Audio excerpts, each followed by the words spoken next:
Oh, hi, Nectarine. Hello, hello. So, we're live. That's great. Yes, so that's it. We're live. Wonderful. I'm just putting some music in my ears.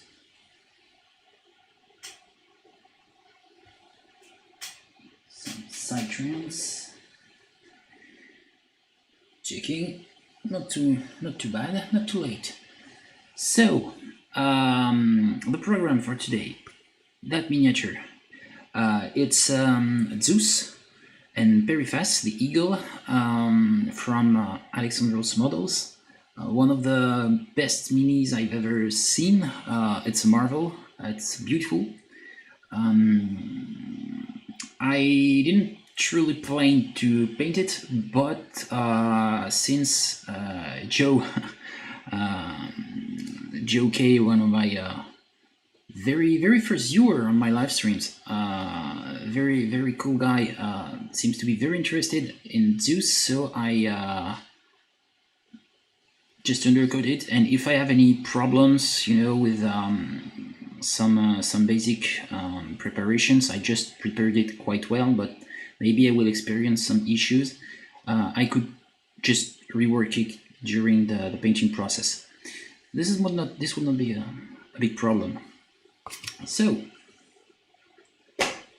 the model looks like that for now. I will do the eagle just not in sub-assembly. Eagle is here, not even undercoated. And yeah, so today I will try to work on the flesh tones, which will be kind of interesting, I hope. We'll do a lot of things to make that quite interesting, and we'll see what's happening. So the first thing is to find some kind of an idea about that. So my main idea here will be to put warm, and it's the first idea. Maybe I will change during the painting process, but my first idea was to have a nice and warm light coming from the sky, because I picture him, watching over the Earth from the Olympus Mount. Sorry. So very nice and warm light coming from the sky, and something more desaturated, colder, coming from the Earth. So we'll see. There it is. I just have to check if... Yes, great. Everything's working. So first, I will take some English uniform. We'll try to build my flesh tones. So I will take some English uniform here. Always a good thing to have some. I will use also some basic skin tone. Always interesting also to have some of that. Sorry, I just will have to, yeah, take that. There it is.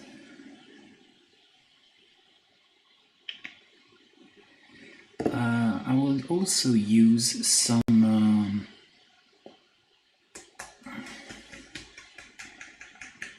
saturated colors just to create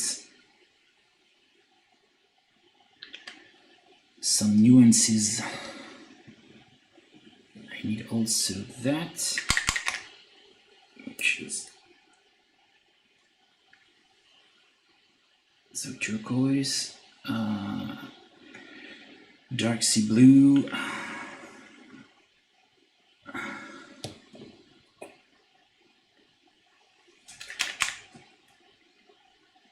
shadow thing, burnt umber. It's very interesting. Here to build, I can use some reds.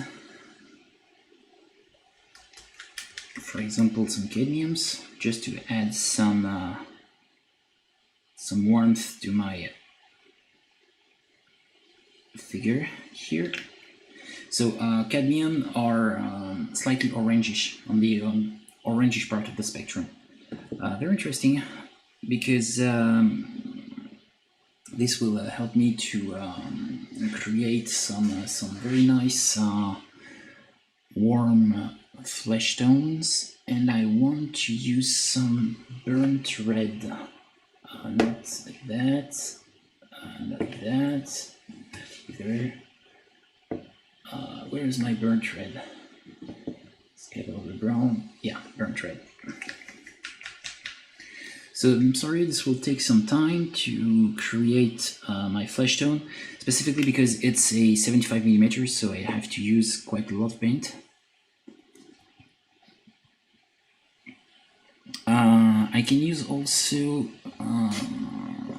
some very warm flesh tone. I have some here.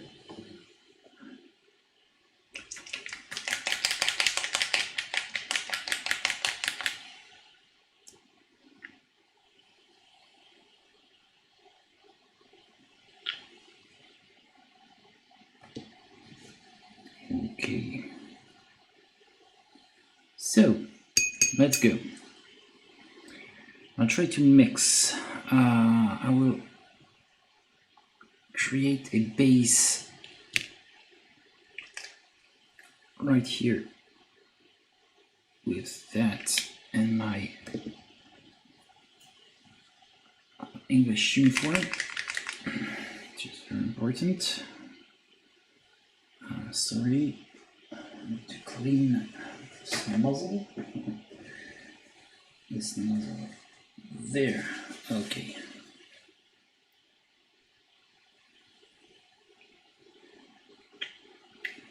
Here we are. And I'll just take some of that warm flesh tone to correct things if needed. I mix the two here. We'll see what's happening. We'll have something slightly orangish, which is good. Great. So I have my paints here. There is my. This is my my little pool. We'll add that just to create something and see if it's working or not. Just to add some warmth. Oh yeah, it's not too bad.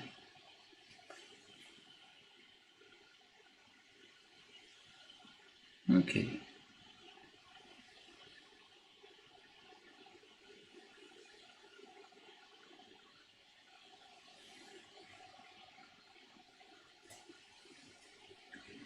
Here and take that.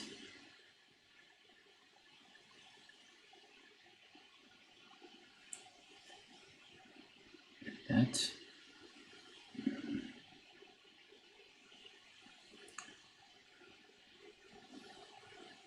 Just a little bit of red to correct the slight greenish aspect. There it is. That's cool. So there I can mix with that. Okay. It's not too bad. Can put there. So I'm trying to create, you know, something quite interesting.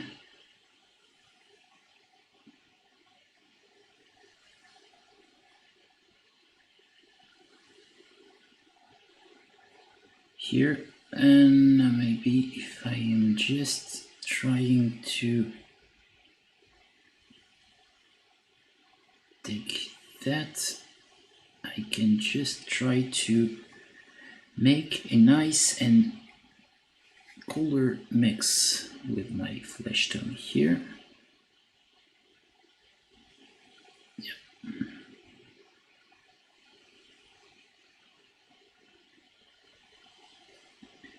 I'll add some basic flesh tone.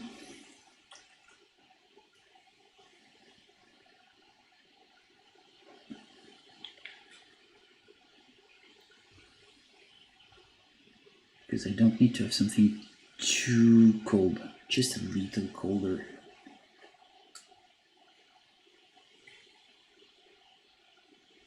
Okay.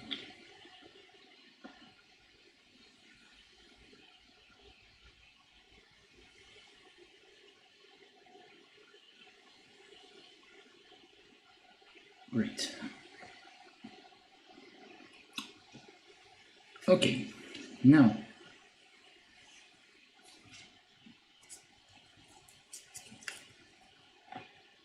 that I have pretty much everything in place, there are some little issues I didn't see earlier. I will just have to correct before painting. It's not that big of a deal.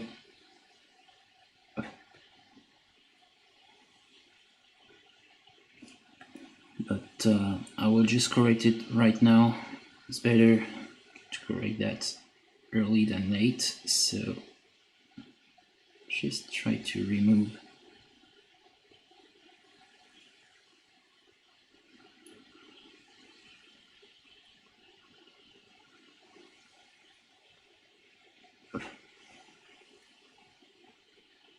okay. Let's go. Now I have my flesh tones. I will correct and add stuff when needed right now. For now I have my basic ideas here. So things will be enough. I'll just try to add that one.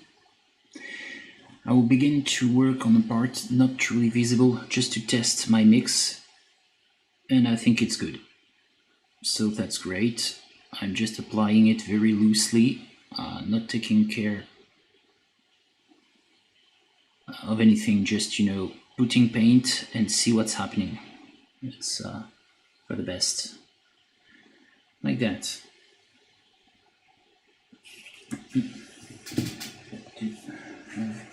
Some paper towel here. A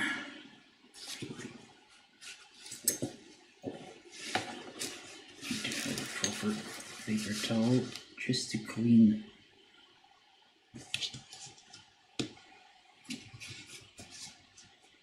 my thing.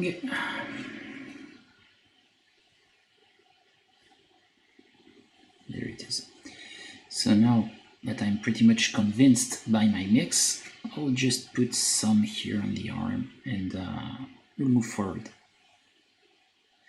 So I'm not trying to be a very, you know, transparent or very thin. It's not interesting and not important. I'm just trying to put some very strong base coat because we need opacity for that base coat, specifically for those big figures. Just try to not overwork your base tone. It's not that important. Just put some color and you'll see. It's sometimes, you know, I'm thinking of it as a leap of faith because even though you're not you're afraid, I mean, of the result you will have, just, you know, drop yourself, try to work, put some paint on the surfaces and you'll see. Specifically on those bigger minis, you can do a lot of things. So just throw yourself in the arena, you know, in the work arena, and yeah, work, and you'll be surprised. what you can achieve, even when you're not very sure of what you're doing. It's not that big of a deal. It's not a big problem. Just work, you'll see. So we'll do the leg here, which is a nice leg. So I'm not trying to, you know, to be very precise. I don't care. Precision will come after. For now, it's not that interesting to try to be very precise. It's not something you expected in that part of the job. Just put paint and see what's happening. Here I'm just will try to correct that a little, but that's it.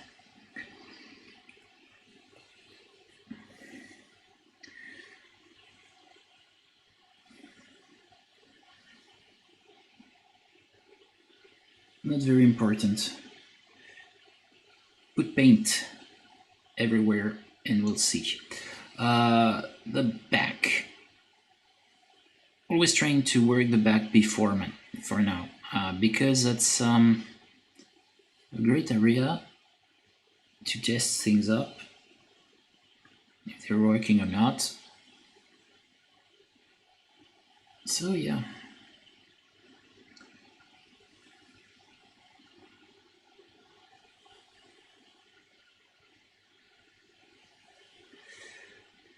I want this mini to be painted quite quickly, so I will. It's not that I will neglect the work, but I want the thing to be a little quicker than what I'm used to. So because I want that, I will go for a classical, very classical technique. You know, putting a base coat, light, shadow, the more classical way, to avoid overworking. Very keen to overworking stuff. So here, just putting there it is.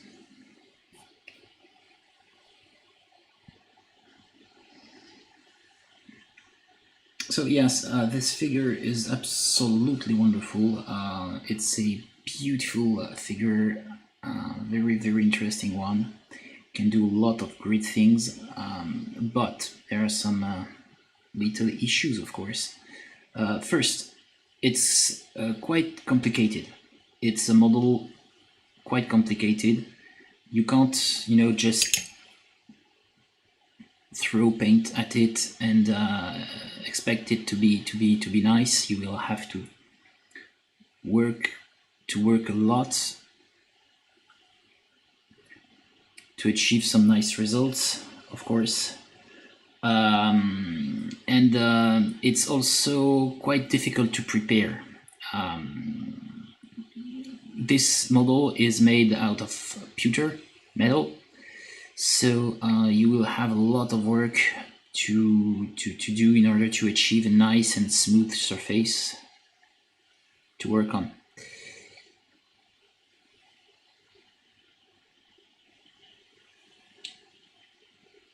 So the thing can be quite tricky for a beginner, you know. So this is not a figure I will advise beginner to work on, because of these those slight complexities. But if you have if you really want to paint it, just go for it. It's great. But those figures can be very tricky. I'll not lie. This one, I know that I will have a hard time working on that. I will have a hard time because you know, it's very elegant, and working on such beautiful and elegant mini can be very difficult. I can tell you, it can be very difficult. So here, the first step is pretty much done. I will just have to work on the feet, because if feet are not, those little parts can be easily forgotten. And speaking of feet, that one I had to resculpt 2 toes, which is not a big problem for me, and it's not enough to criticize the casting. But definitely, if you're a beginner and if you're all by yourself working on that figure, if you never sculpt, this can be difficult. Ah, salut ADC. Merci, bah petit passage, c'est gentil. Ouais, c'est Joe qui m'avait demandé de la peindre, et du coup je me suis dit, bah allez, elle est prête, j'y vais quoi.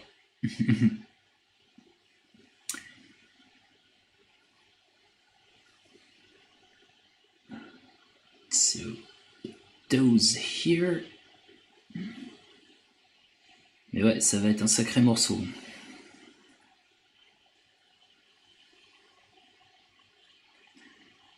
Great, there we are here. Put some colors there, and also the heel which is there. Need to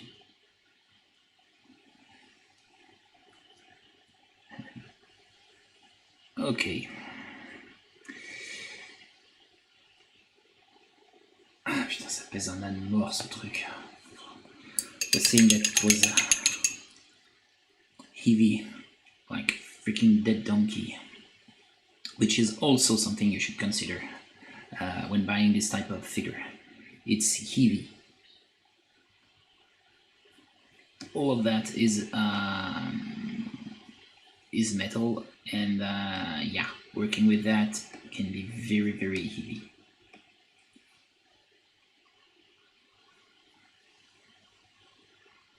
Your hand will slightly insult you for each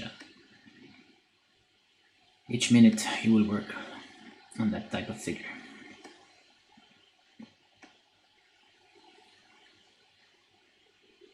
So, just waiting for it to dry, because it's interesting to watch paint dry.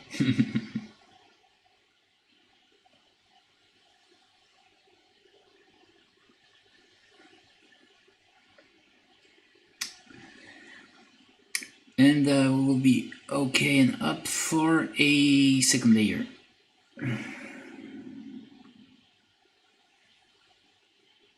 Very important to have a second layer here, because I want this to be slightly opaque. I want the thing to be opaque and good looking, without having to overwork each and every step. So prefer to have a nice and good opaque base coat here. Most of the time I'm working with other techniques, but here really I think it's better, because I mean, the thing will take me forever to paint, and I just want to speed things up while having a nice result. But I need opacity here. I really need opacity. So that's why I'm making a second layer there, quite strong one. The other reason is also because it's not really easy to read. So with a good layer, very opaque, I will spare me some efforts. Not adding, some parasitic informations, just putting paint, and I'll see. So for now, it's kind of, you know, very, it's kind of dark and very, very reddish, but it's not that big of a deal. I prefer to work like that, and we'll see what's happening next. That's pretty good. Here we'll do the same there on pectoral. Try to divide the work here. And just substructures, not working everything. Yeah.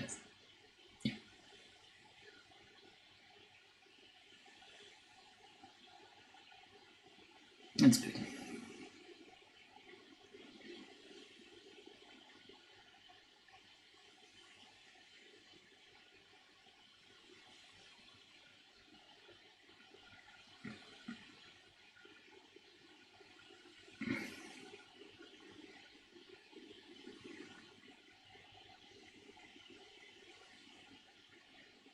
That's good.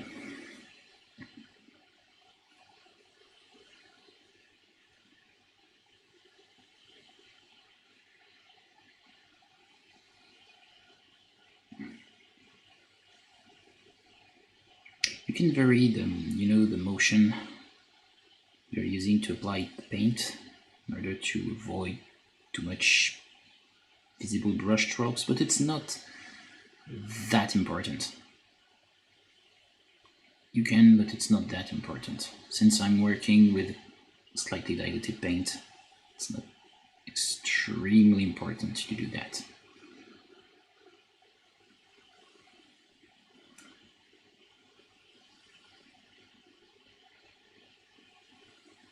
Okay.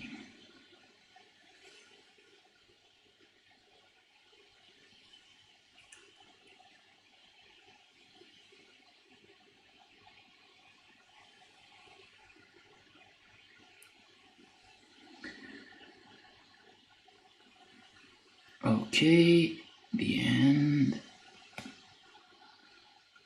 That freaking right hand here is great. Okay.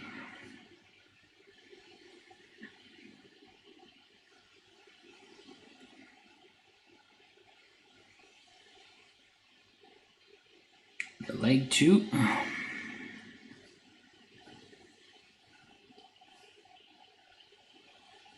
I have some little issues, so we'll correct it right now.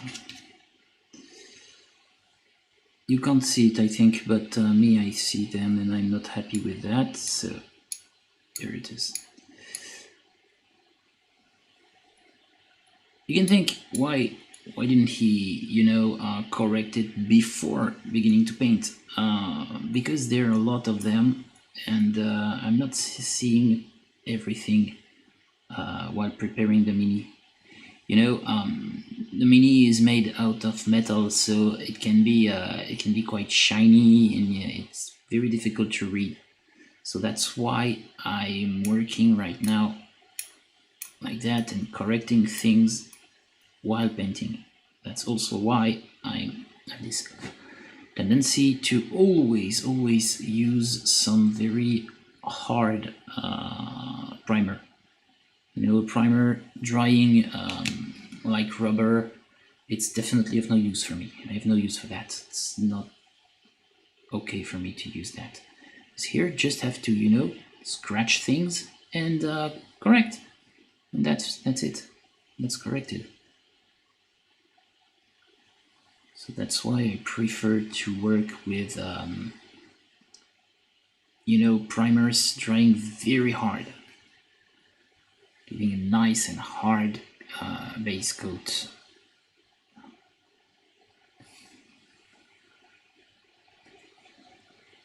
So for that one, I used a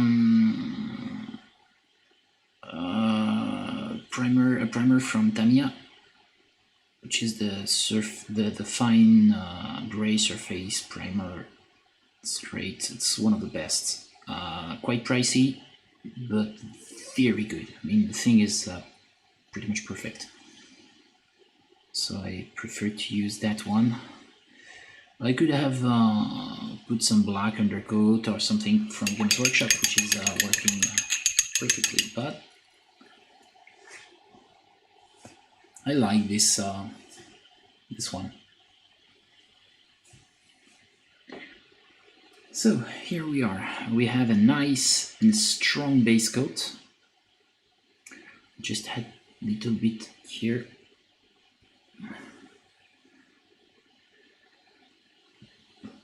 If you have to correct things, just have to put some here, and I will blend a little.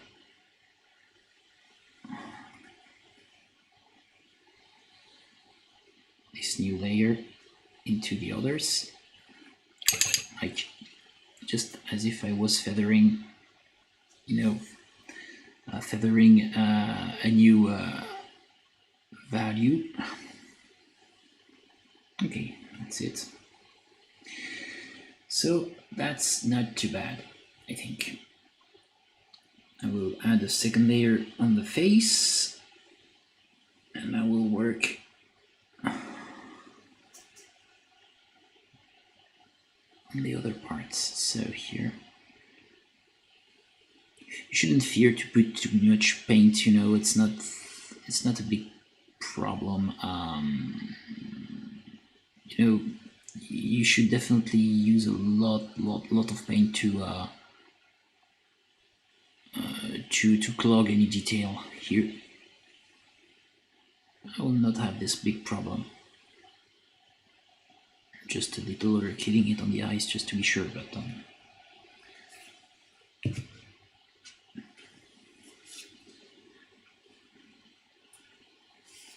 this figure is very good. It's very good, but very heavy. I will have to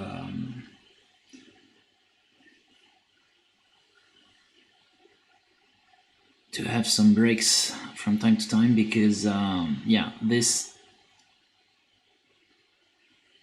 way can definitely be inducing a lot of contraction, in your hands, leading to shaking.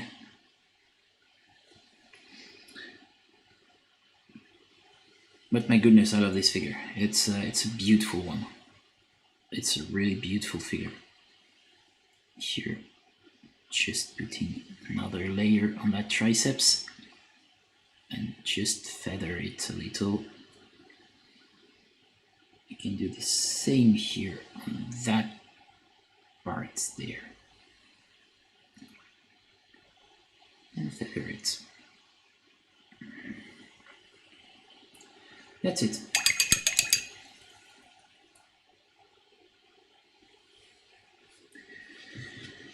So that's my base coat. I'll just share my live stream. If you have any question, anything, or just want to have a nice chat or anything about miniature painting, sculpting, don't hesitate. I would be more than happy to answer. Yeah. And of course, if you like what you're seeing and listening, don't hesitate to share and to like. It's always a great support for me.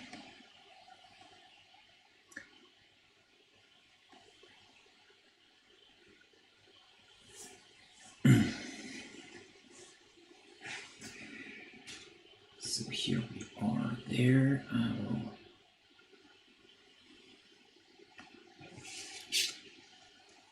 Yeah, we have some very little issues I'll have to take care here before moving.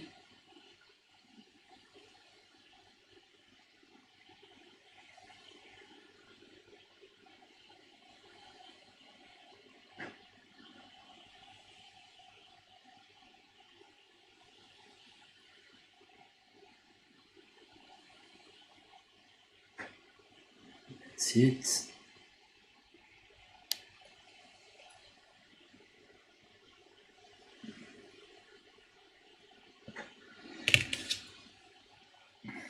Okay.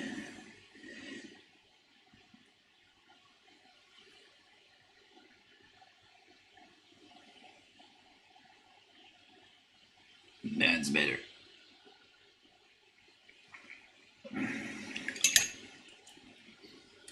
Great. So that's it on my coffee, and I will continue my work. So if this can help you, I will explain how I think about flesh tones. I'm thinking of it like, you know, a brick wall. No, I'm trying to put some slight variations on top of each other's. You know, just not focusing only on value, but I will add some, you know, some nuances, various nuances, in order to achieve this nice complex aspect of the complexion by using a lot of tricks like putting some cold highlights on warm parts and vice versa. So I'm trying to build, you know, that thing layer upon layer in order to achieve this very realistic aspect of the flesh.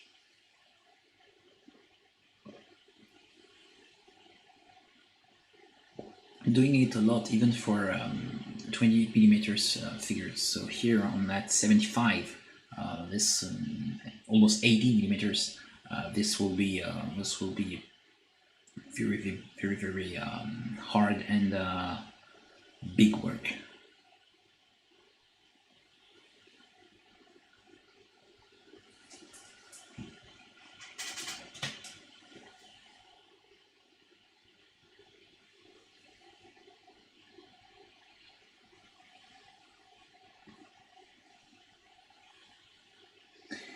So let's go.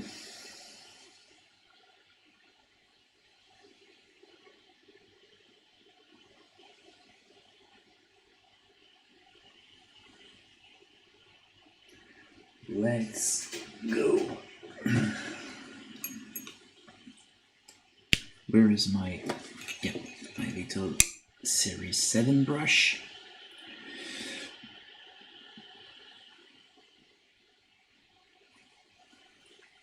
So here I can mix my base tone with my first light here, just to achieve a nice and strong highlight. Maybe I should also consider to work with that cold mix to see what's happening with it, adding some basic blues in it. Okay, just use that and see what's happening. So right now I will just, you know, build some first lights. So not trying to be very precise. I'm just loosely putting some lights.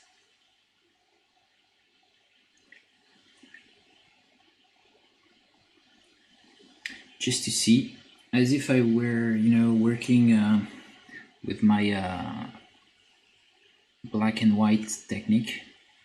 It's pretty much the same thing here. So since I have a lot of surface to cover, just trying to push my lights, see what's happening.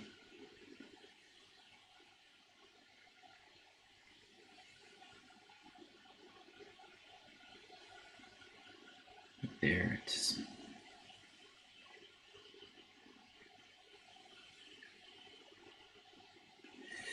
So this will help me to find a nice and proper drawing for my highlights. So I'm working very loosely, not trying to blend. Things will just be will just appear softly, not too much. Don't want to have too much overwork, you know. Just trying to see what's happening if I'm doing just that here.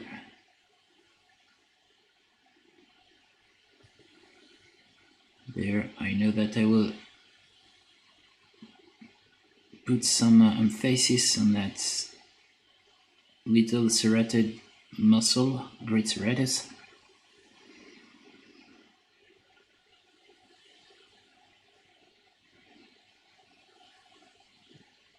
So it's just very basic. Do some very basic highlights here. Doing the same there. Of course here, the same. Great pectoralis muscle. Need to. Yeah.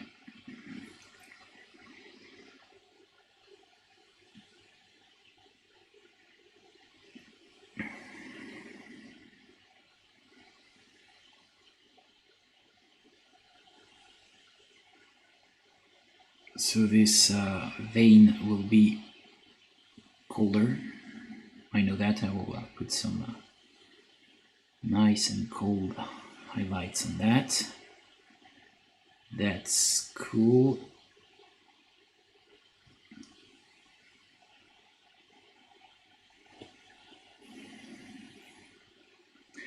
Hi, Joe. Hello, hello.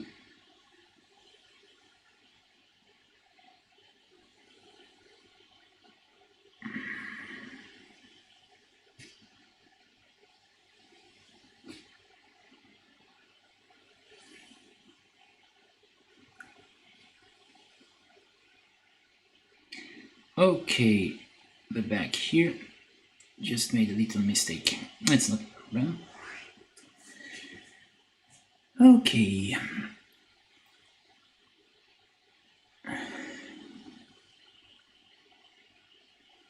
The back here. Trying to work in a very, faster way than what I'm used to on that one. And that's kind of interesting.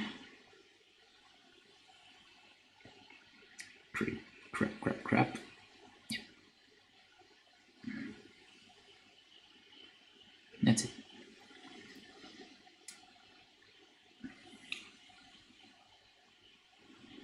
Here, just putting some quite strong highlights.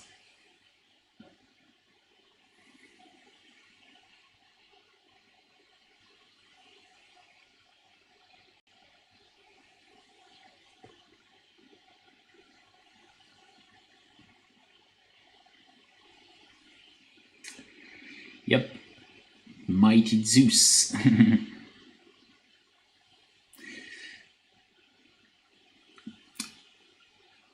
Always a little thing. I forgot always a little thing. Now here it's the ear. Can't forget the toes also. And this part of the neck. Sternocleidomastoid. And that's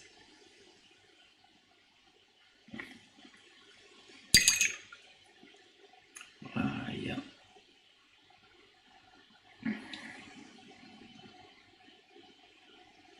Thigh here, knee,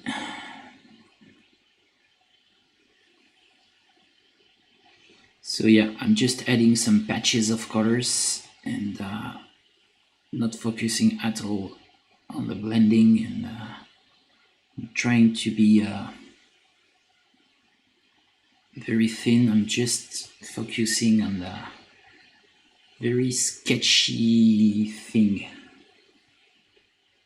Need to be very, very sketchy to find a nice dynamism for that figure, and I will find it. I will find it.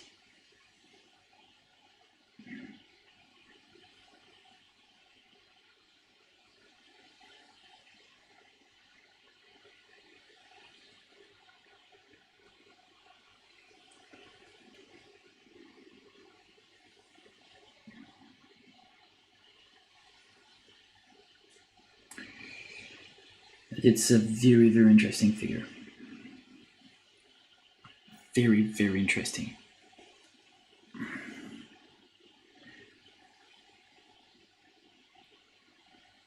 But also, I think, very, very difficult. A lot of interpretation, a lot of room for that. So it's interesting, but yeah.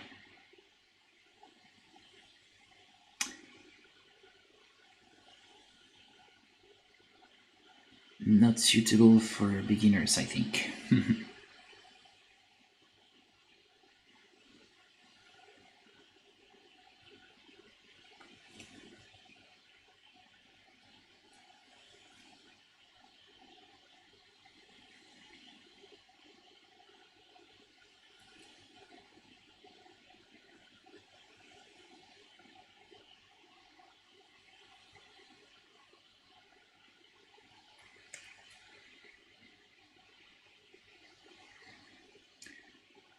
Okay, there it is. Forearm, the forearm, this big thing. We'll try to build some lights and to keep some of these shadows there. So I'm drawing now. I'm drawing most of the volumes, trying to redraw them, and of course after that I will add some clearer things. I will put more highlights, of course, because it's not enough. Here I have this thing. So here I'm pretty much putting a lot of patches of colors, not trying to be very precise.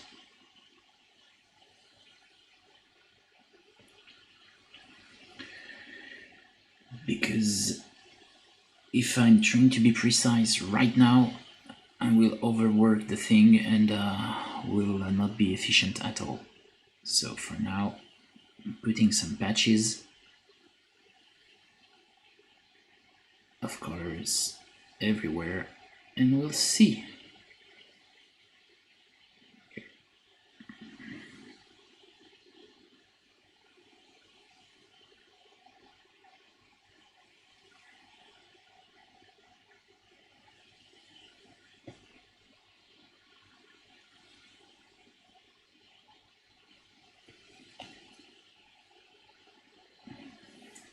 So I'm kind of working like just as if I was working on a canvas.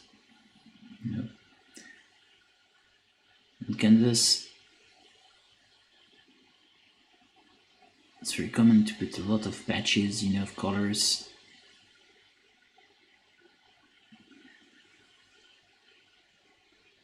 So I'll not try to blend things right now.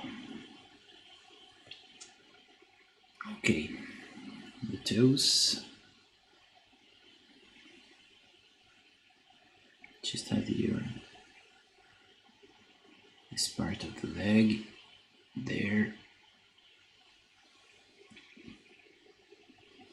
I will just add also, even on that part, which is not catching a lot of light, pretty much no of that, but just for having a slight sketch of what I want to achieve here.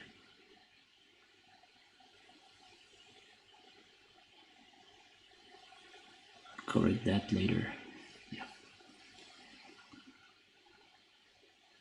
That's it.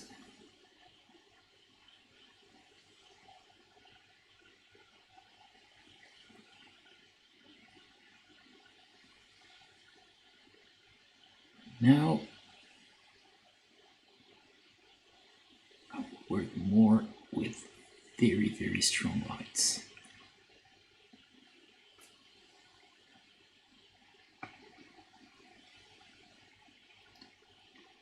Oh crap. Too much paint. There. So it's very sketchy, not very impressive.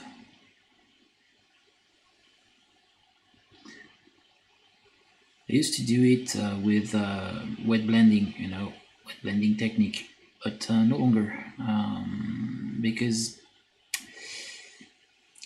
I try to not put too much focus on blending right away. Prefer to have some very harsh layers, just in order to really understand what's happening.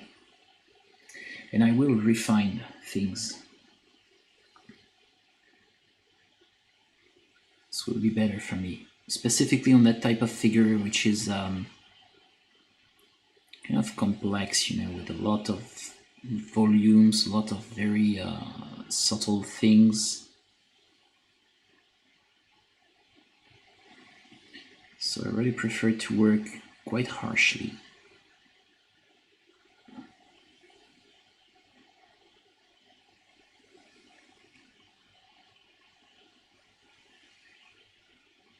Trying to find some interesting forms, shapes for my lights. So here, just crossing a little my coats there.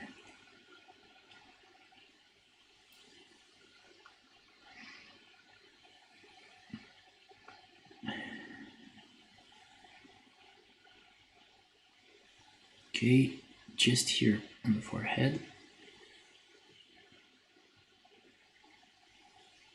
There.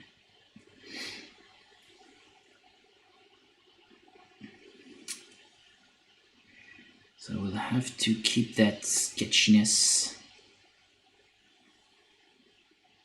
here.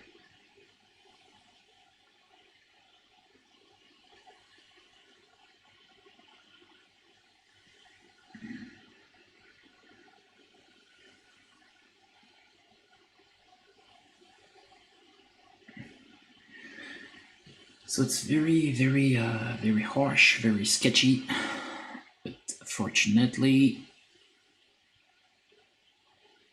this aspect will vanish upon refining things. I will refine my work a lot. I will achieve a nice and smooth result, because I want that to be smooth. I want it to be smooth but not dull. So since I need some very powerful highlights, I prefer to sketch things and refine that. And if I have any problem, you can encounter some problems like having a little impasto stuff. It can happen. It's not that big of a deal. You can use some sandpaper and sand the thing flat, nice, smooth, and repaint it. And I can assure you, you will have no problems.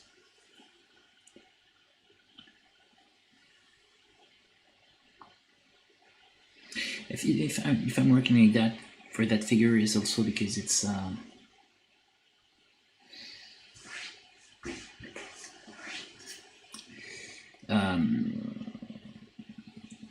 I'm sorry, yeah, what I was saying. Yeah, if I'm painting like that, it's also because that figure is not easy to read. So that's pretty much why I'm really sketchy and loosely painting the thing.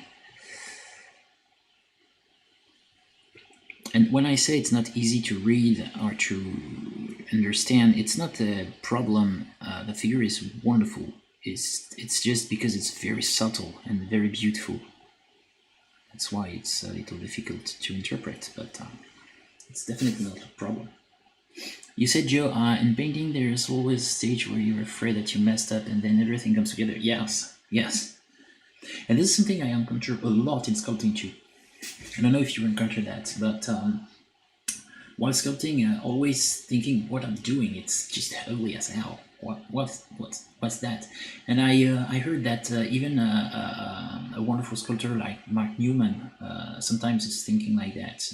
It's just not truly understanding volumes. Just keep adding clay and layers of clay on top of each other, and he just said that, yeah, you should keep working and things will go eventually somewhere. This will happen. Just have some faith in your creative process. But yeah, sometimes it's really scary.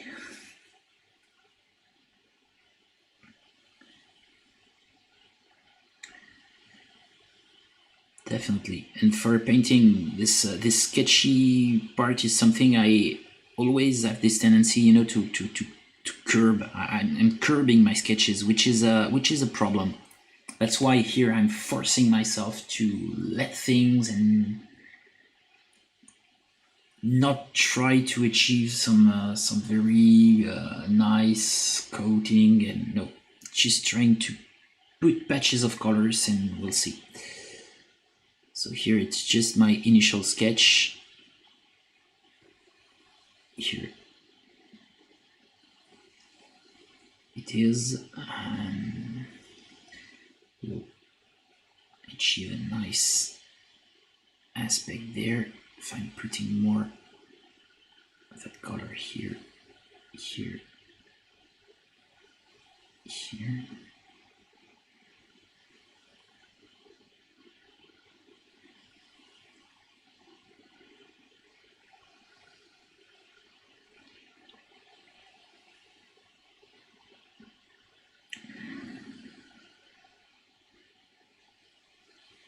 I'm trying to begin to refine a little, just to join my various patches, and trying to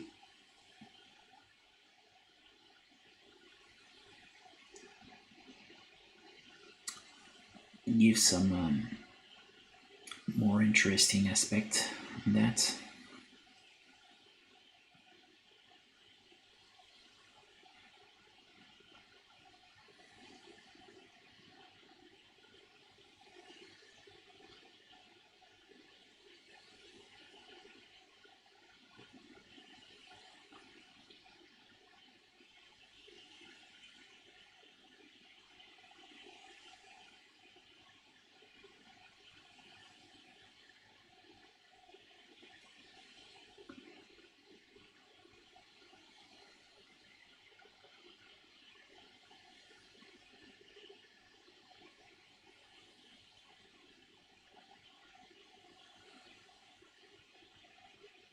Oh yeah, it's a very very mechanical process.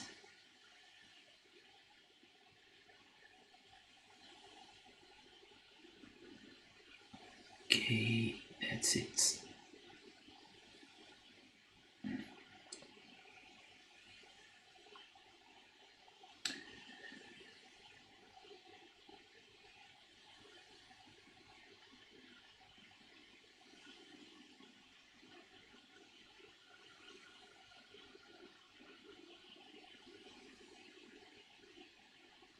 You mean something like process like the one used, for example, by Marcelo Berengi?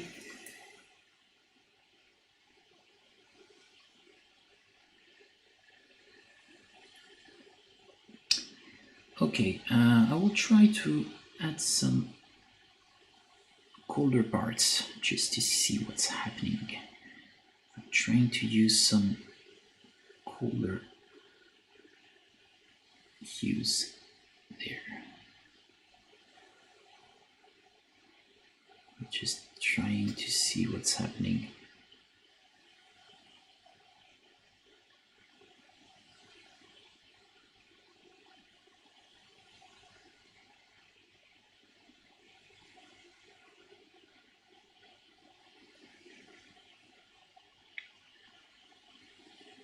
Oh yeah, okay.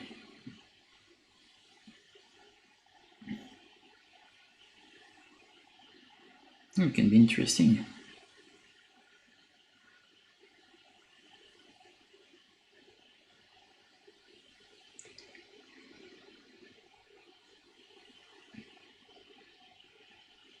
It can be interesting though.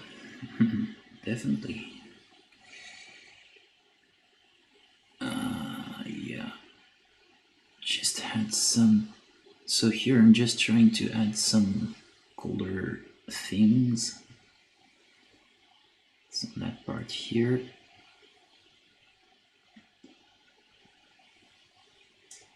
We'll see what's happening. Just will try to add there also that thing here.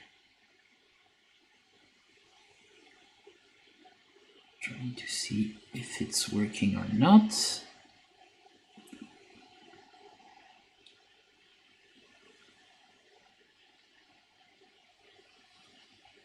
Yeah, okay.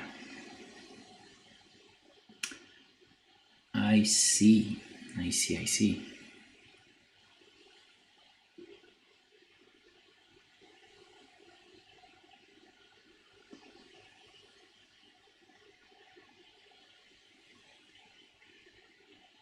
There it is here. Also,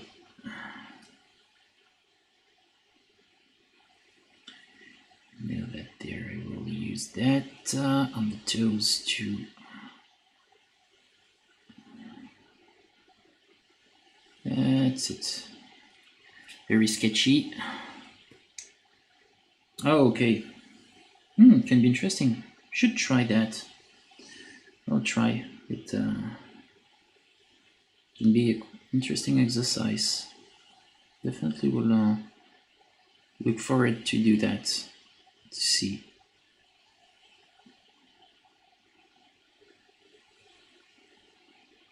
Okay.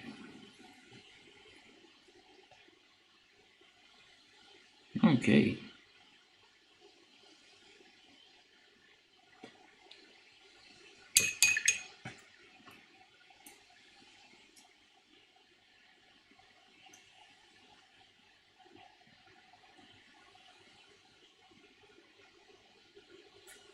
Very interesting exercise.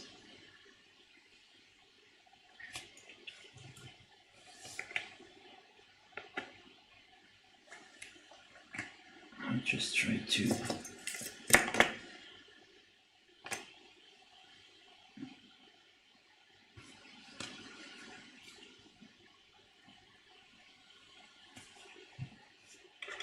I'm sorry, I'm just trying to do something here. My paint is running out of my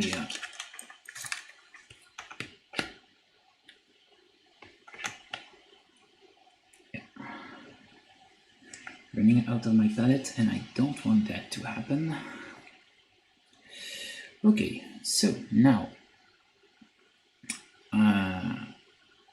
keep adding some highlights here.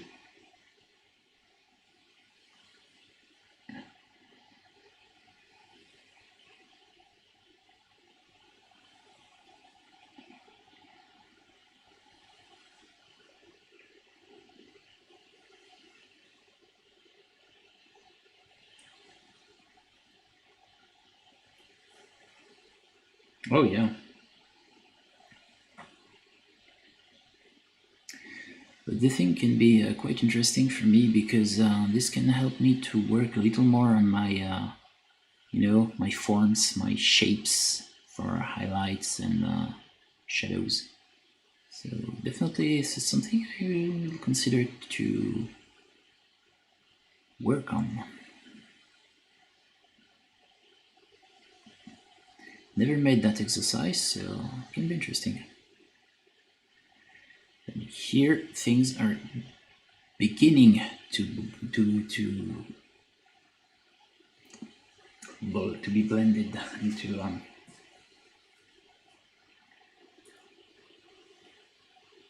be more blended together.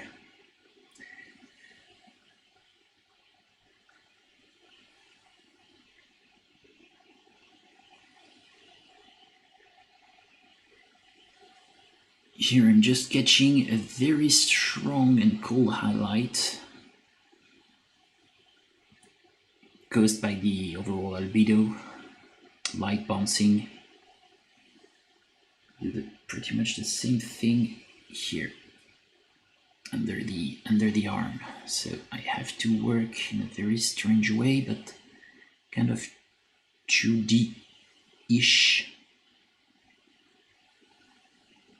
Find a nice and proper way to draw something interesting for one specific angle.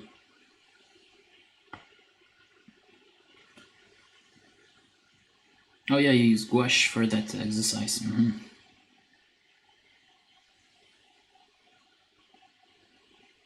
Yep. Okay, that's cool. That's it. That's okay.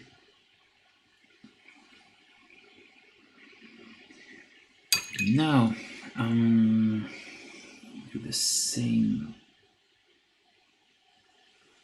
thing here. It's a little too harsh, but it's not a problem. I will correct that a little after. Yeah.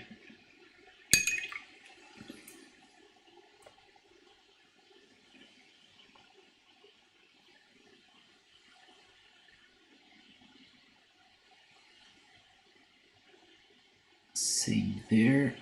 Since I have a strong highlight coming from the sky, a strong light, sorry, coming from the sky, this will give me strong highlights here.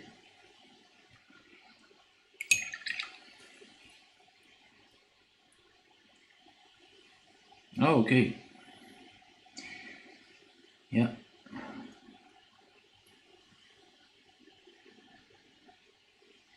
I'll watch it later, maybe. Don't know. There it is. Okay. Yeah, there I need some colder mix, so I will add some of my colder mix here, my base coat, just to see. But yeah, I will try to find that. Maybe could be interesting for me to watch.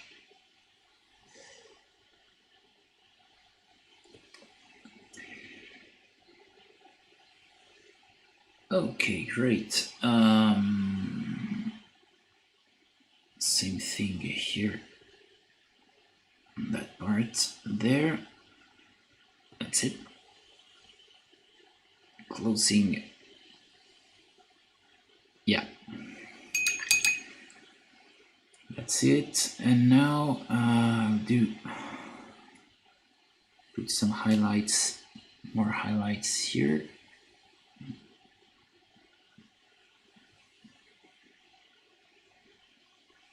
On that big shoulder, big deltoid muscle here. It's cool. And I will begin to work on shadows.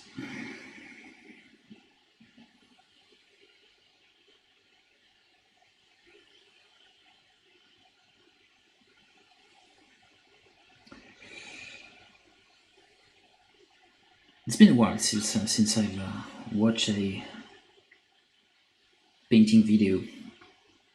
I watched some stuff from Cesar Cordova recently, but that's pretty much it. Okay, there it is here. That, just a slight line here. This upper part of the biceps.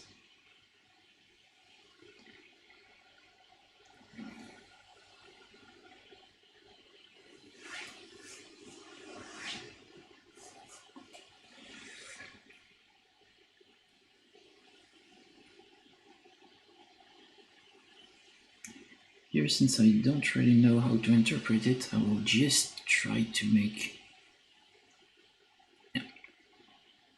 create a nice patch here to just find a good value. Yeah, It's not too bad.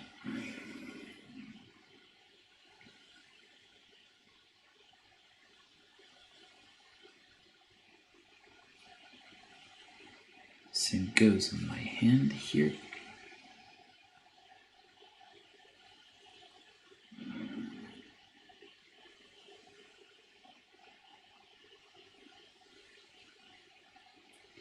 And cold parts there.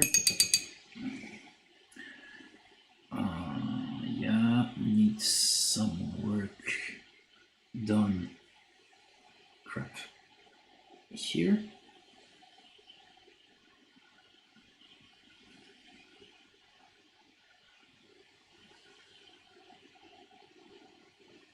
Little portion just to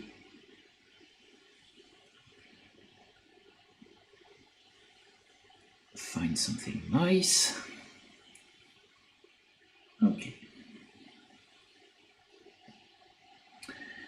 Now just add here some of my dark mix.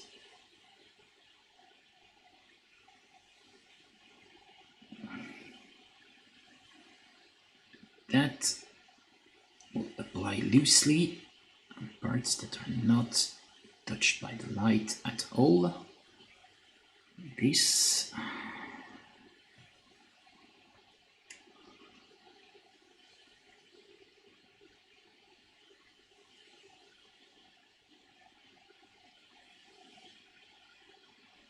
Very, very loosely. Okay. Same here to draw the body on that part here. Very simple.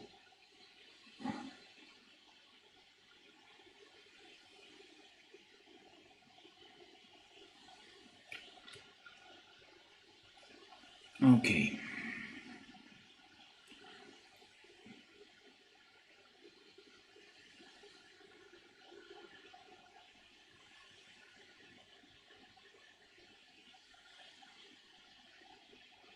Here the armpit. Try to keep some of that tension here.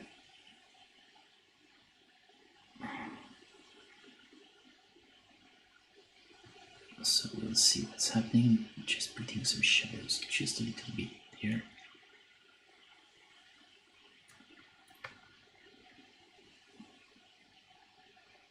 We'll see if it's good or not. There. Feather that a little. Okay. Here.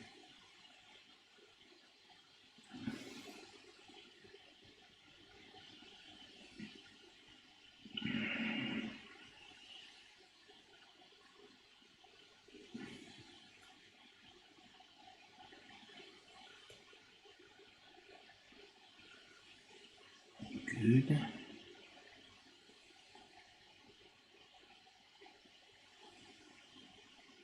Okay. Just here. Try to figure something out of that.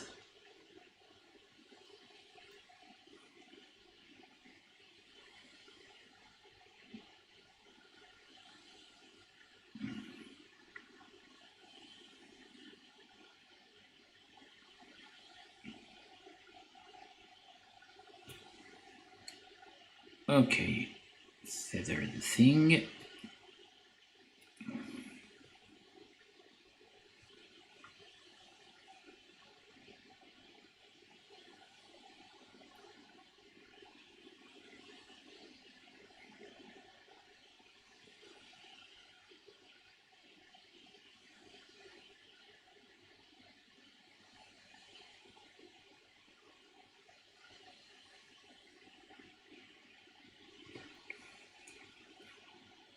Okay.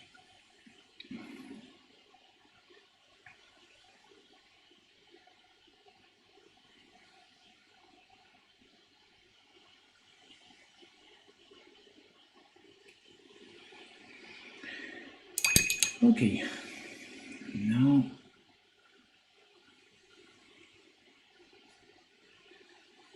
we'll develop some highlights, more highlights. With Ivory, if I can put my find it, yes. I will add some ivory in my mix.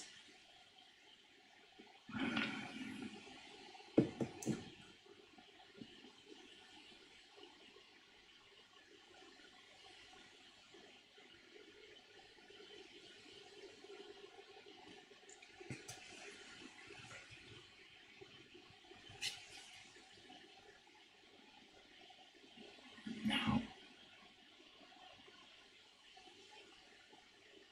try to build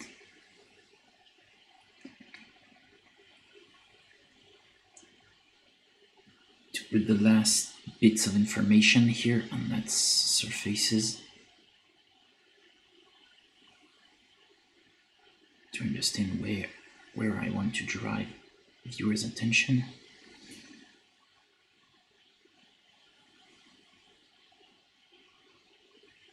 Here it is.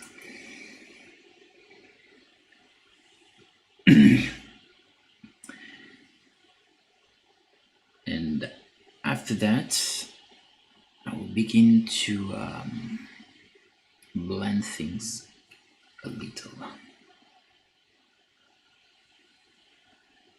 Just trying to, put some slight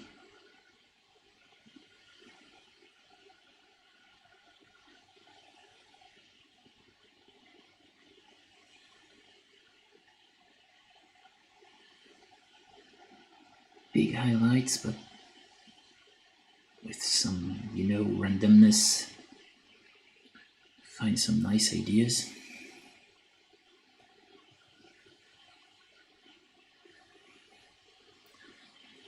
Which is very, very, very, very, very sketchy, but I think I'll find a nice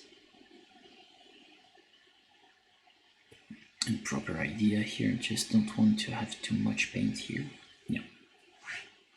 The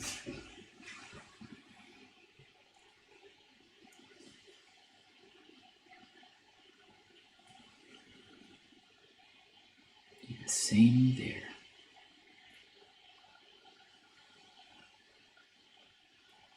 There it is.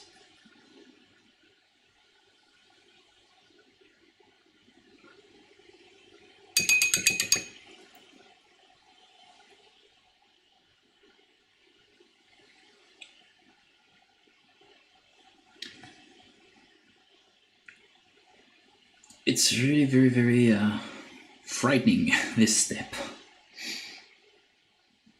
Ready.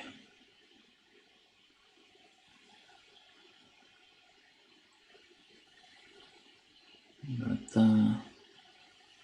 very interesting. It's truly a nice way of building things up on that figure. Kind of interesting.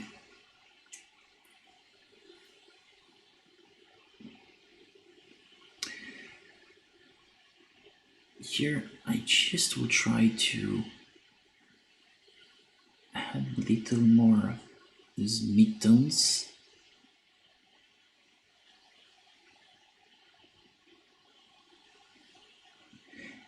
That's why for me it's so important to use a wet palette, because there's a lot of things and a lot of back and forth movements, very interesting for me to develop.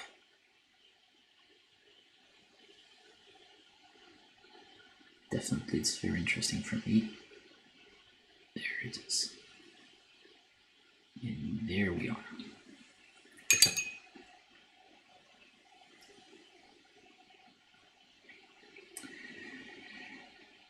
Okay, I've had some color tones here, for example, in that little bit there, just to see if it's interesting. I think this will be good to have that. Of course, keep adding some highlights on this forehead. There, the noose. Okay.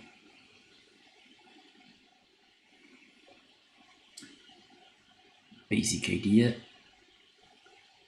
are in place. There, I need to have some more lights on that part. Also, on those fingers.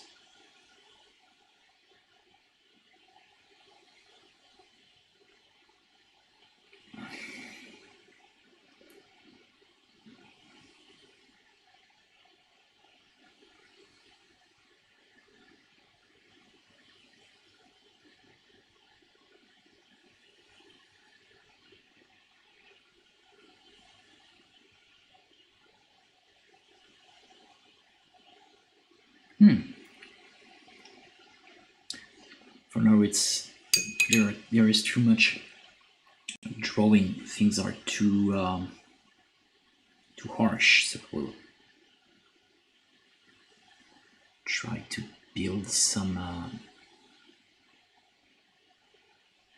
sweetness. I can say more, subtle things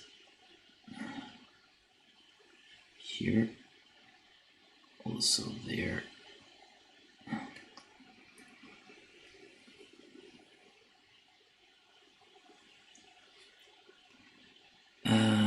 Of course, here will need also to be a sweeter, softer. Here.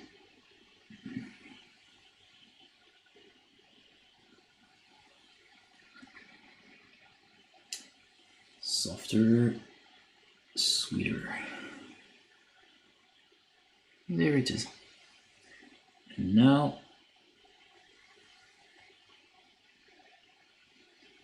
just mixing some midtones. Achieve this nice and quite powerful look.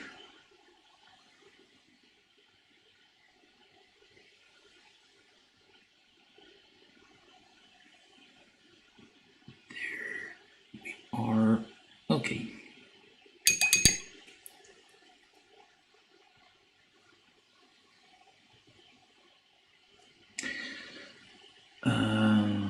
I need to rebuild some to seek some balance, because here this part is just too dark, so we'll have to rework it a little, balancing the two sides, which is kind of important here. Yeah. Also, I will use some slightly colder mix here, so I'm mixing something with my base tone. I think colder, because there I will need to have this nice secondary light, very soft. I will try to blend it a lot because I want it to be very sweet and very soft, not catching too much attention. But this little secondary light is very much needed. So here we are, trying to build some realism right now.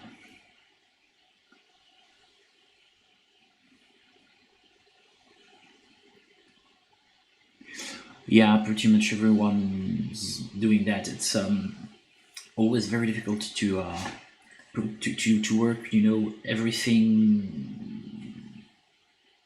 in one step. So yes, doing some bodies and just building your anatomy and putting some clothes, some clothing on top of that is, I think, the most efficient way to work.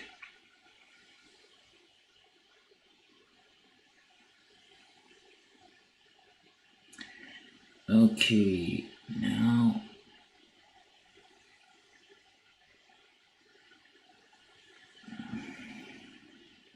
so yes, I think most of sculptors are working like that, including me. Okay.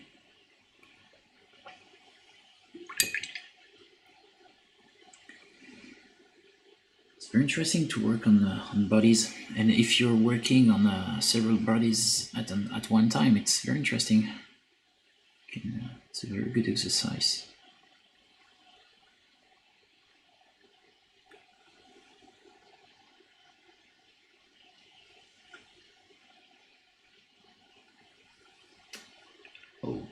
Okay, now.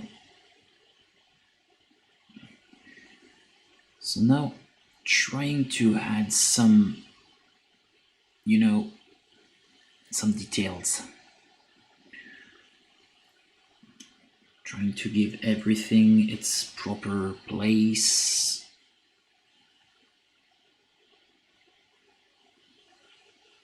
And its proper texture, which is kind of important for me here.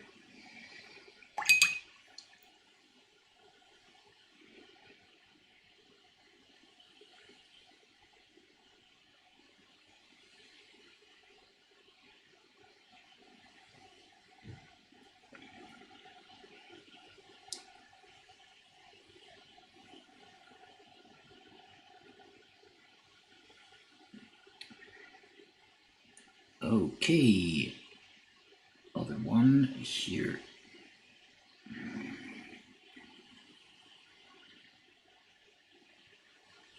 You're working for your brand, I think.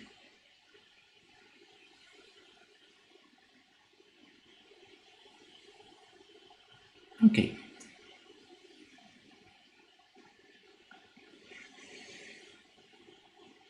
Just try to correct the value here, but keeping some contrast. That's why I'm putting some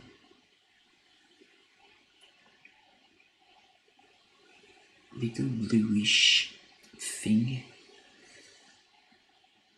Put a little too much of that bluish thing, so we'll try to correct the thing a little. There it is. Just managed to find proper balance here.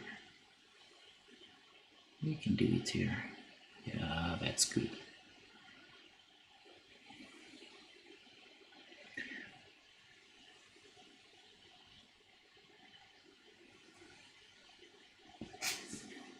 Okay, cool.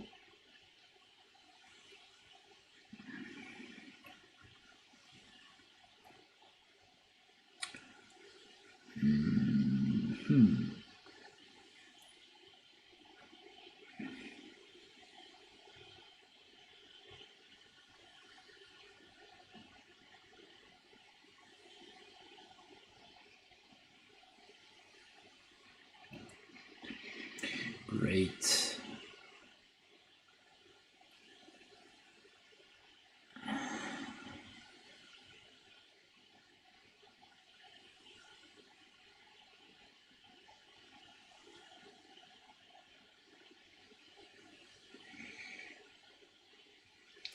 Yeah.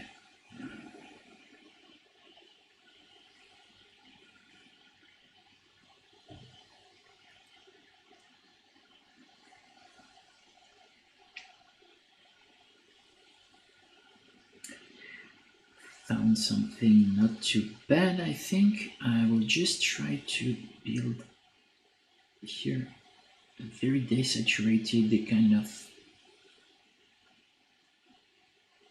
very strong new part from my flesh tones.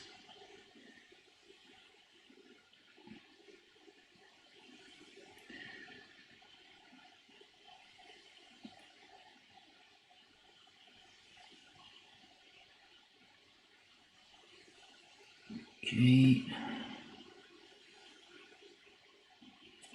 That here, just to see what's happening.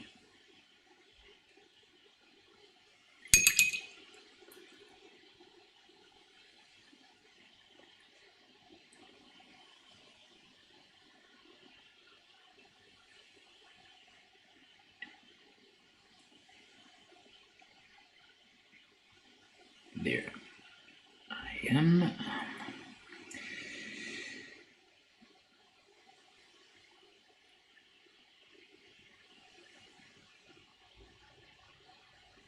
Okay, I will try to put some efforts on that back part also.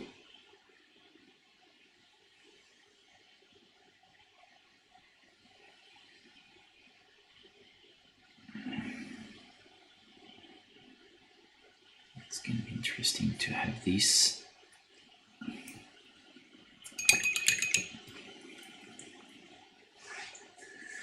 Okay.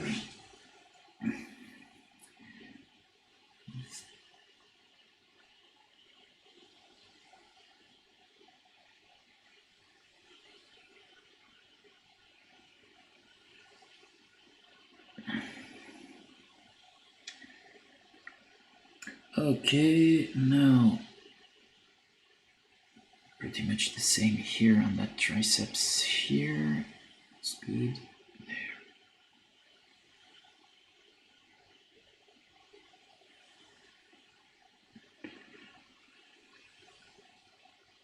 Trying to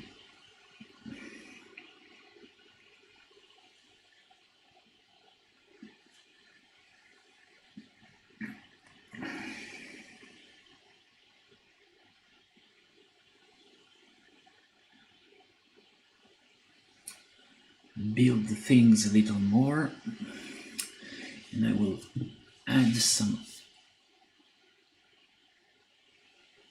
orange and some of my highlights.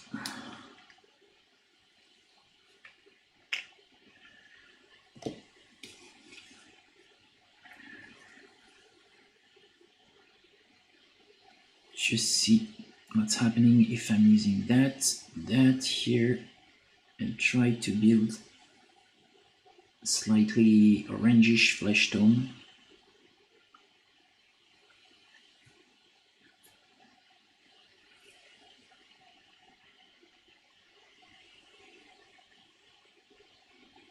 Adding some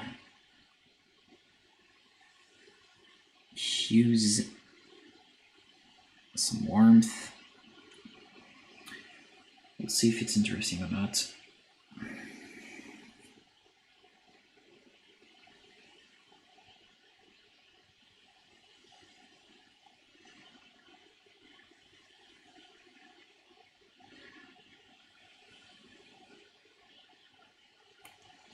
So here I'm trying to figure a halo, some kind of a light halo coming from the sky.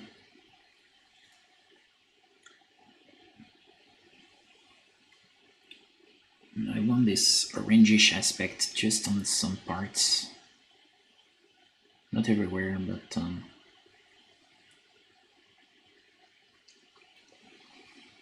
some warmth.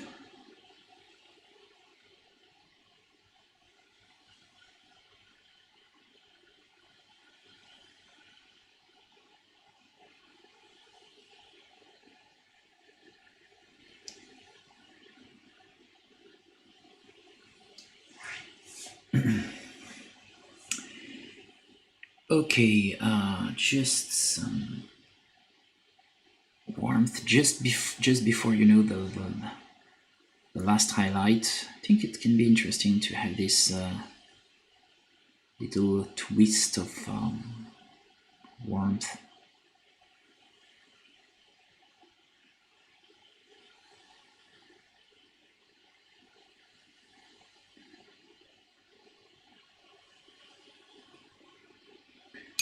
Okay. Oh, no problem, Night Rain. Hi.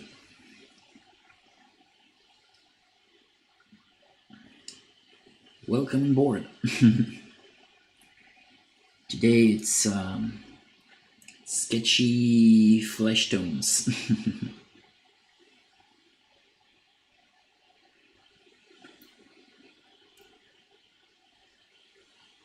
Building some sketches just to find a nice and proper idea for that miniature, which is not very easy, but not a big problem either. But since every part is very subtle, I need to put some patches of colors everywhere to find how to interpret the thing. So that's why it's not clean.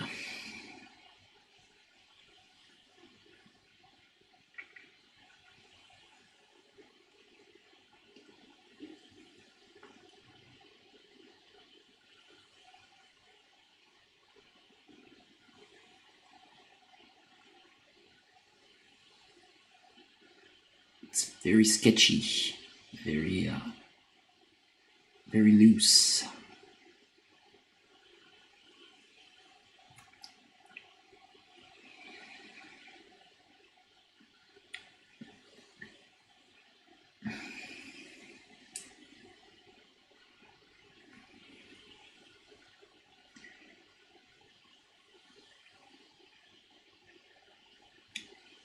And the other difficulty on that one is obviously the size. It's very big. So I have a lot of things to do in order to achieve a nice and interesting results.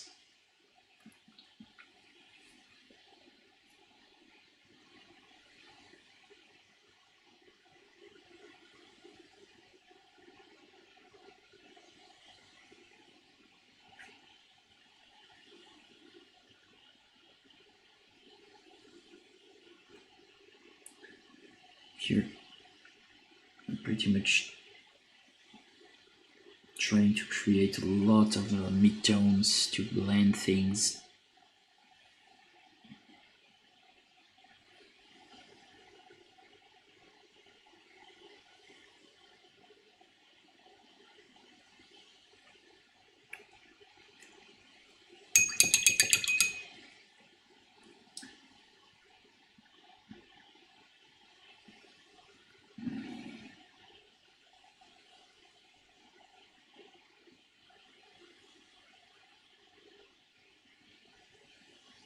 And I had what I think can be a nice idea, but I don't know if this will be very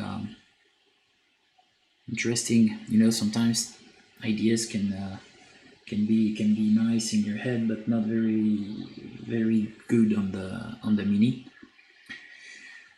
But I tried to think of two lights. The first coming from the sky, quite warm, and the other one coming from the earth. Something colder and less saturated. So I will try to build like that. But since it's flesh tone, I will have some cold hues, nuances in the warm parts, and some warm in the cold parts. So I will have to find a nice balance. So here on the back, I just add some orangish thing, in the flesh tone, in some of my mixes to try to figure the warm light coming from the sky.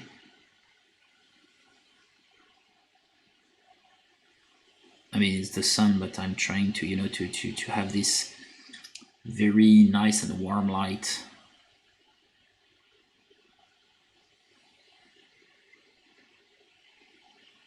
Right from the sun without any cloud.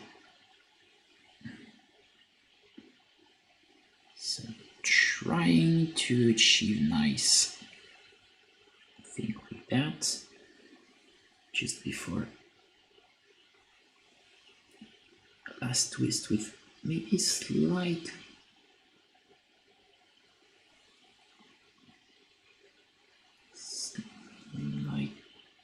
little twist of blue in that. Maybe it can be interesting to have some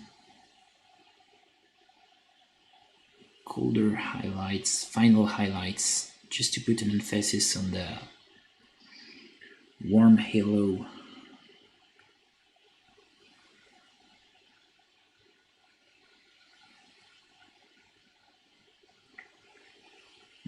Yeah, I think this could be cool. I'll try to keep that idea.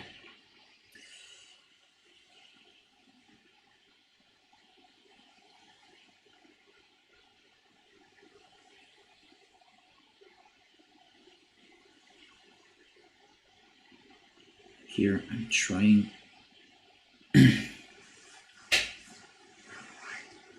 yep, exactly night terrain. It's my first idea. Maybe I will switch later, but my first idea was that, so I will try to stick with it for a little while and see if it's working or not.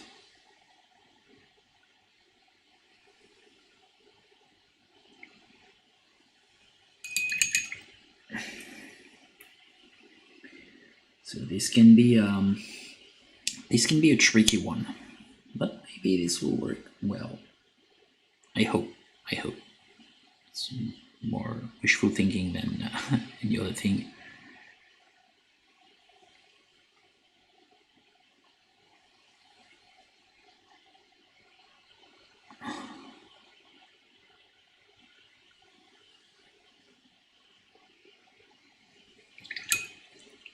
It's cool if I'm adding some orangish thing here, just taking that cool mix, remixing it, just to make things sweeter and more subtle.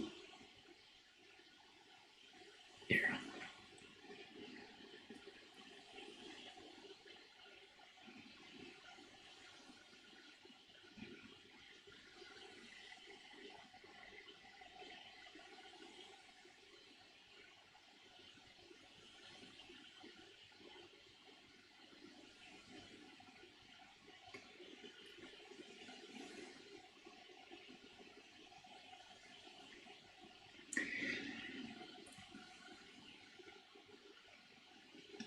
Trying to work, with this idea of albedo, but yeah, this will be very, very, very difficult because here I'm pretty much at my working on my own limitations here.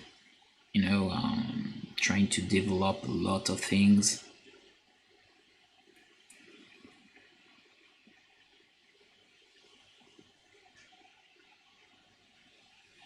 Trying to focus on the color for itself.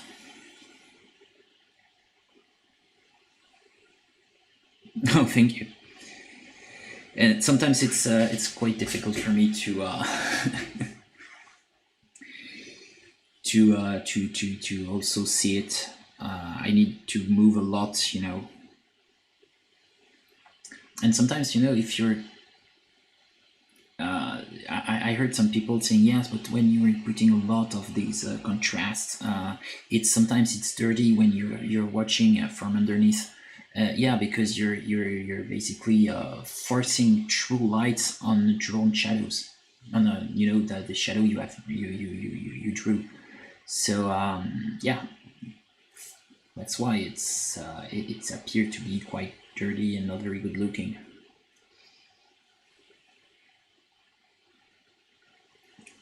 Here I'm just trying to refine. I began to put a lot of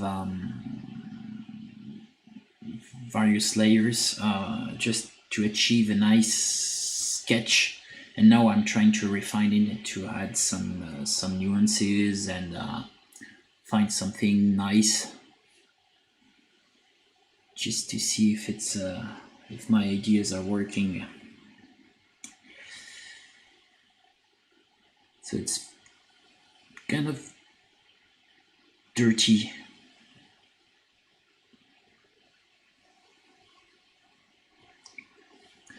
The work is clearly a little dirty, but will eventually lead to something nice, I hope. Thank you.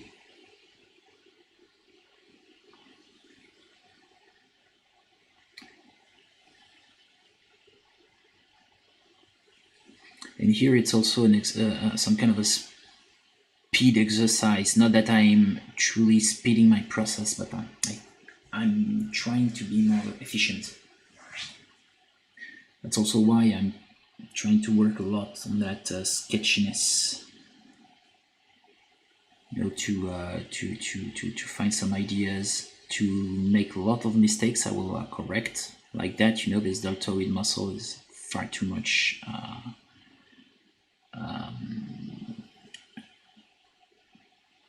How can I say that? Far too much.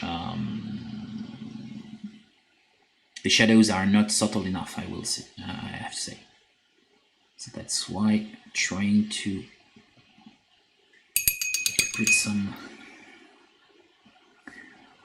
cold mixes and reveal a little of that warmth after.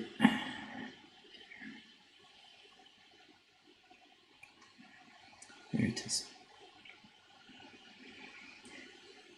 And now I can use that as a big shadow.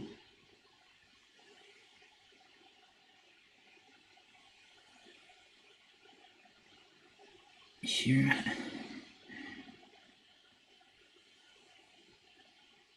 There it is.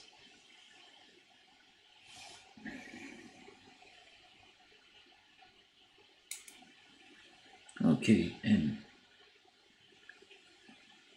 I'll add a little more of that desaturated cold thing because I have to also think of the light bouncing from this piece of clothing. It will be white, so a lot of light will bounce from that and will highlight this part.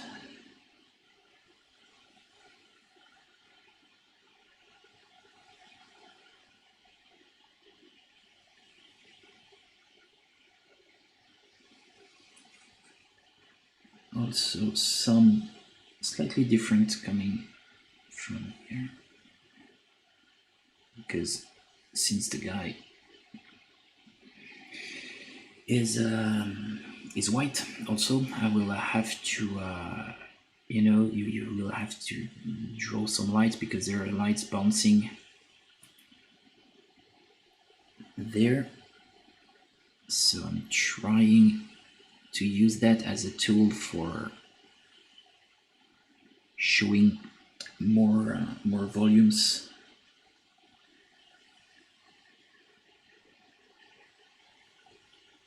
So now I will sketch this part of the mini.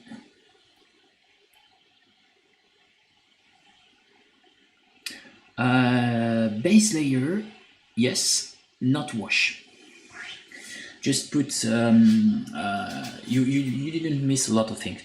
I just put a first base coat with that mix here, so the main time has been put in creating this gradation here, and I just create a base coat there, put that mix, which was English uniform. It's greenish tone here, greenish earth tone, which is running in my water right now, and this red, which is called burnt red.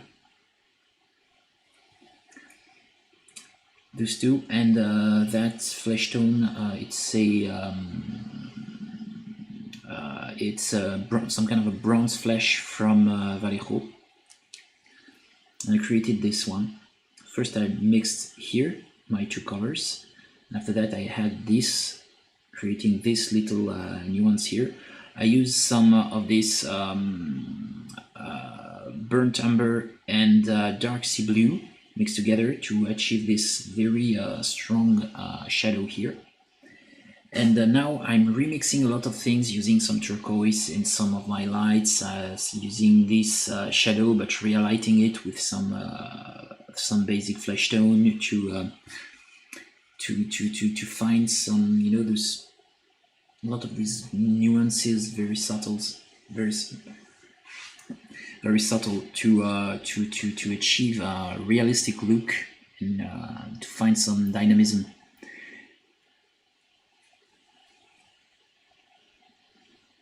And for these lights, I'm trying my idea of making, because all of that was just for the initial sketch, but here on the back I'm trying to work with my my idea of warm highlight. So I'm using some very saturated orange put in my my mixes here, my light mixes.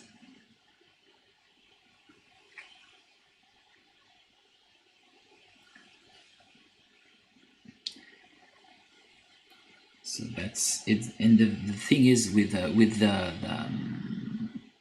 my my wet palette, I can do a lot of things, you know, and create a lot of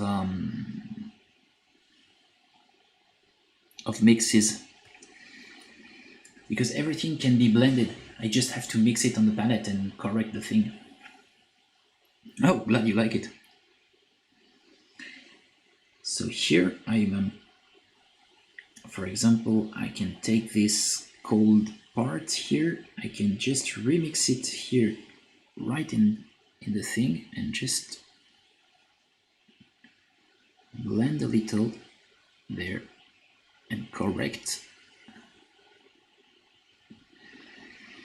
this part. You can just add it here.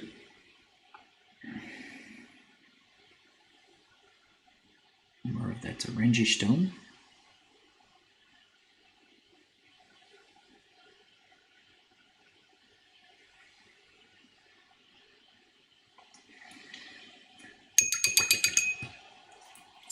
And of course, I can highlight it.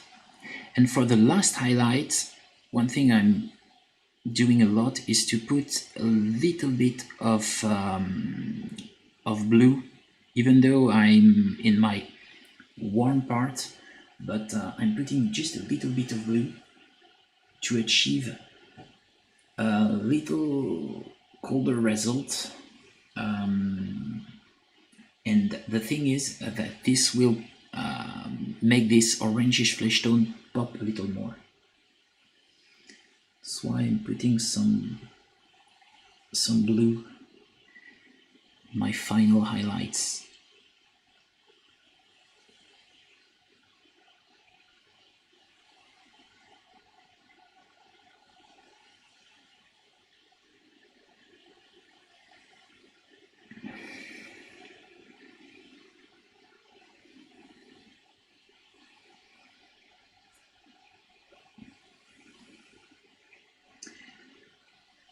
There, these arms, I can add a little bit of that cold mix just for the shadows here to detail a little more.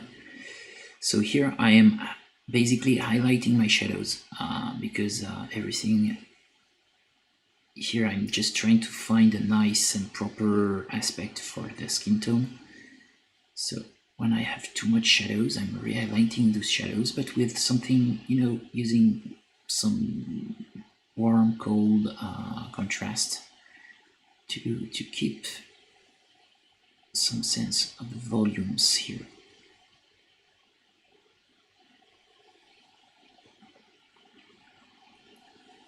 The same should be here at that, on that part here.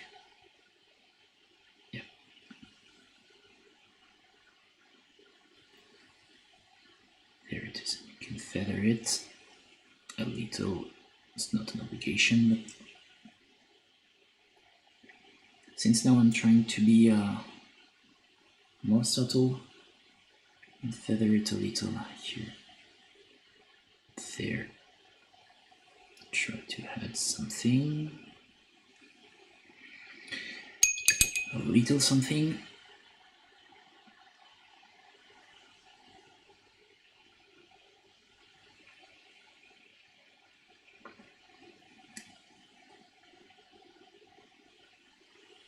I can add some colder and darker tones on that part of the arm.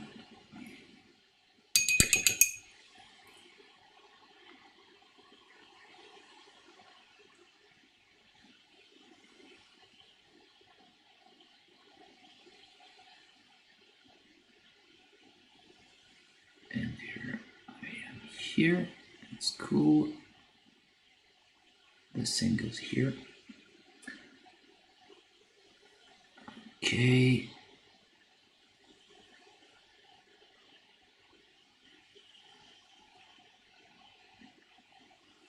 And what's very interesting with this approach is the grasp you have upon every part. You can expand your highlights or narrow it just by correcting the thing and try to reach to reach the end result. So that's why it's very interesting to work like that. So now, since I saw that it's kind of working on the back, I will do the same here. Add colors. So not everywhere, just to avoid to put too much paint. It's not that interesting. But here, I'll just expand some of my lights. And if it's a little too much, I can correct every time. So that's why I'm not hesitating to put nice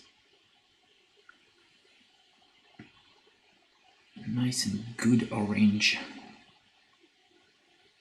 light hello there.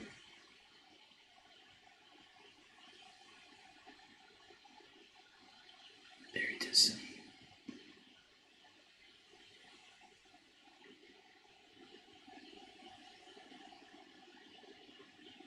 Part 2, that one,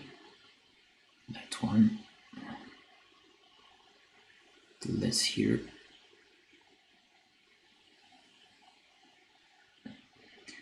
there,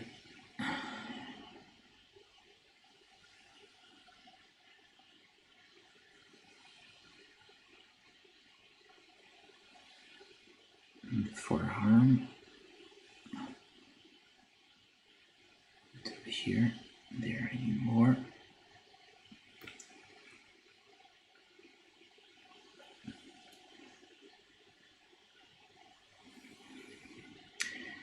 And the thing very tricky with those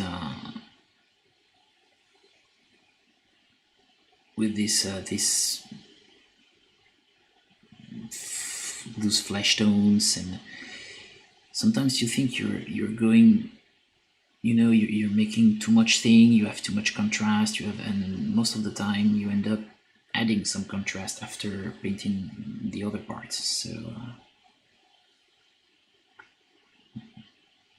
if I have this idea that I know this feeling of, yeah, you went too far, I will add other colors, and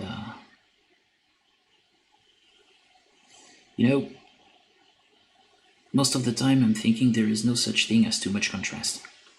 It's just the way you interpret it.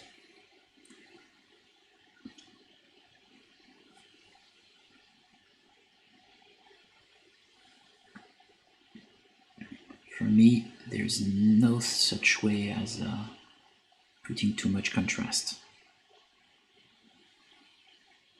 Put contrast, and you can interpret things, you can blend it, you can do pretty much anything to achieve a good result. So put contrast and correct if you need to. It's always better than to try to avoid a mistake. No, Make the mistake and correct it. It's always better.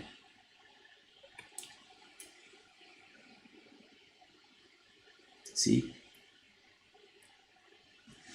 With just some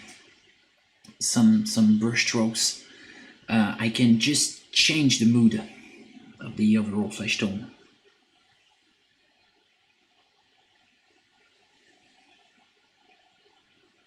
And if it's too much, I can correct anytime. It's not a problem. There.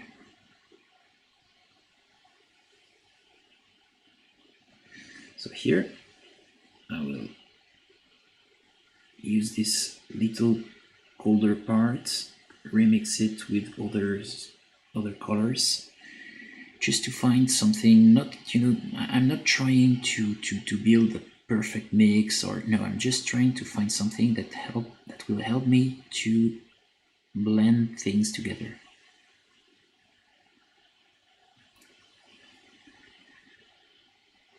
So here I'm just using my using that as a pool to correct things, to expand, and to narrow my highlights and give them more interest.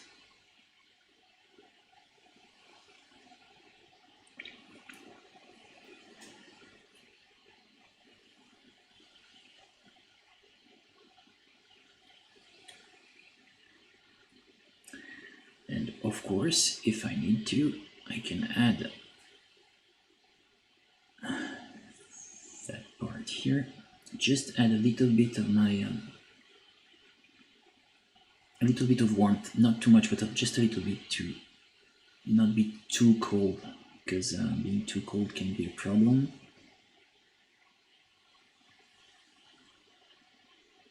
Just will sketch this and sketch this part of the face. It's very sketchy. Put some stains. There we go.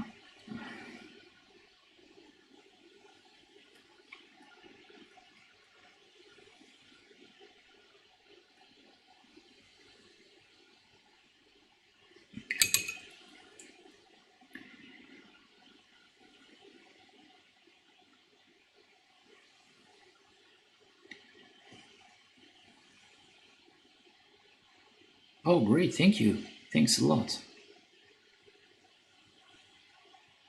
Thanks, many thanks.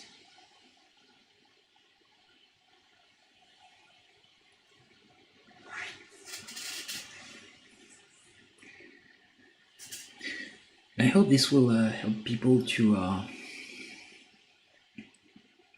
not have too much fear about this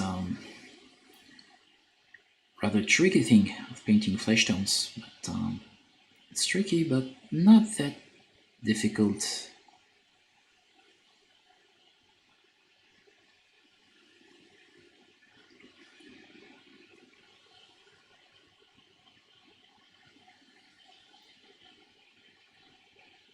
So my lights are coming together quite nicely. It's not, of course, not finished and not perfect, but things are quite interesting. And the thing is, with those flesh tones, I'm always trying to how can I say that? Chase the saturation. When something is too much saturated, this can be a problem. I mean, saturation can be a great thing. You can have some very, very, very saturated nuances on some skin tones, considering the highlights, considering the lightning, sorry, the conditions, the light conditions in which your figure is put. But you need to really try to narrow these saturated areas to achieve some very, very interesting and very subtle lights, and to carry this very dynamic aspect of your highlights. So sometimes it can be tricky, but there's nothing impossible in that.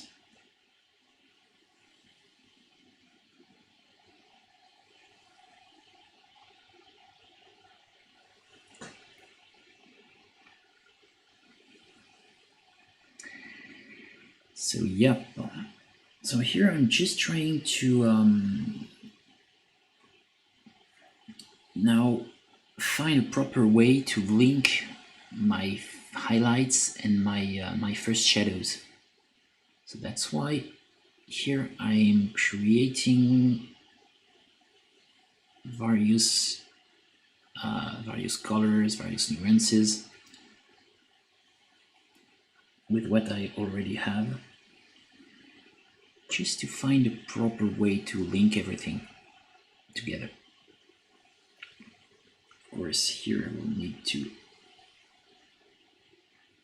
add that, put that here.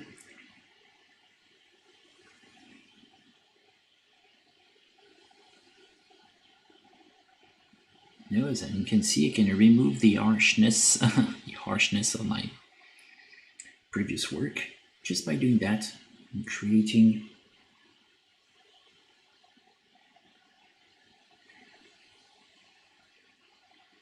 things like that.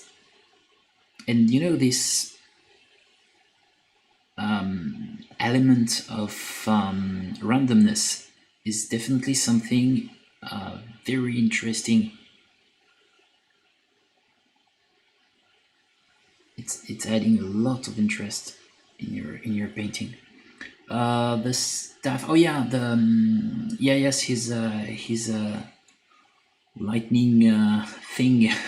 Yes, I will just like on the official art. Where it is? Where is it? Yes, here. I will. Yes, I will.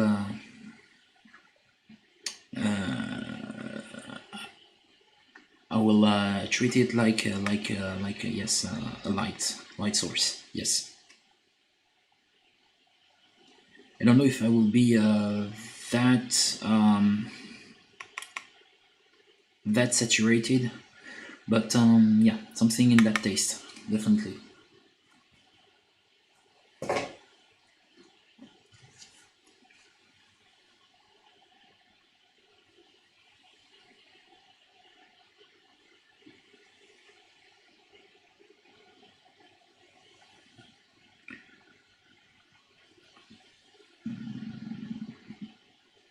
Oh, it's better.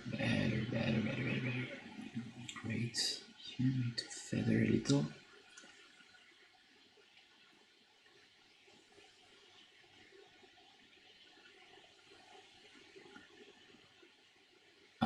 What did you say, Joe? Ravnos?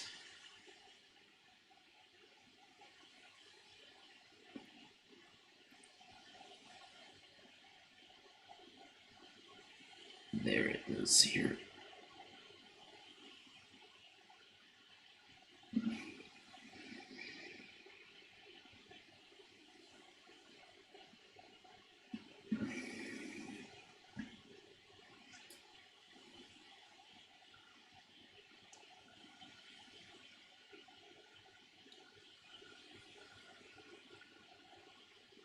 Oh, thank you, but you know that the art box is made by a freaking master. The problem with it's just that you know you don't have every colors displayed because it's kind of cheap printing. But the guy is the man who painted that was and is a freaking master. So yeah, take the compliment. Thank you, but I will not dare to put my version against his in a contest. Man is good. It's freaking good.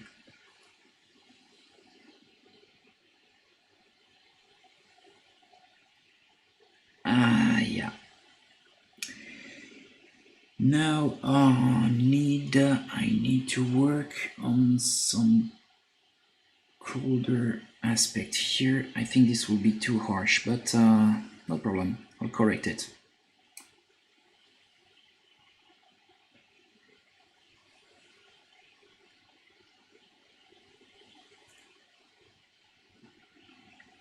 So here I will just add some cold skin tone here. You see if it's interesting or not. This will most likely be interesting.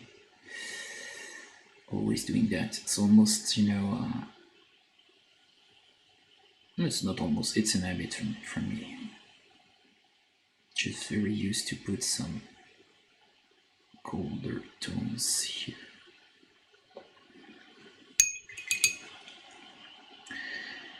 They're not clean, so we'll correct everything. Add some very harsh highlights there. First coat.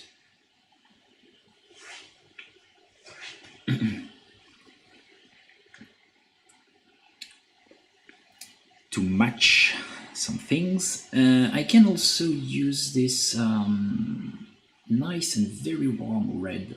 I will put it here and I'll see if I had it or not. Sometimes it's interesting to add some of these strong thing. Maybe I will add it right there, just a little bit here. I'll mix, we'll try, and I'll see.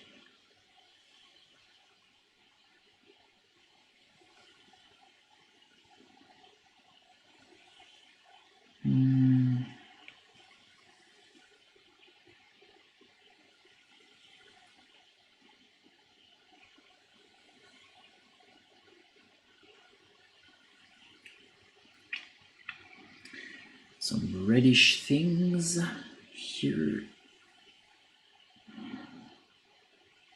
Can be interesting to have some little reddish thing, skin tones just there. Trying to add some to test, just to test. I want to test things. Some warmth here. Made a little mistake here, so I'll correct it.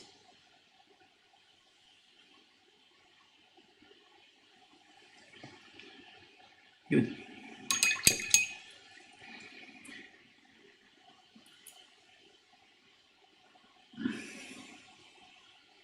Maybe more warmth, but from that part here.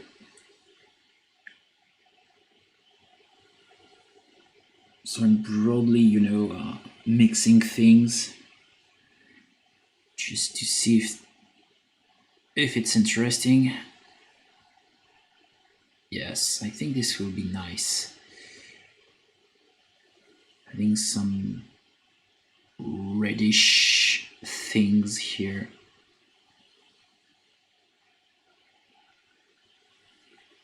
To add some life in those skin tones. Great. Oh, the lightning. Okay. Keravnos, so it's Greek for lightning. I assume.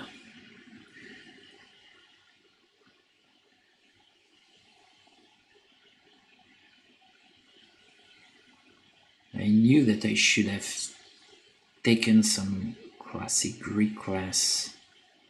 I learned a little bit of Latin, but I pretty much forget everything. But never learned Greek.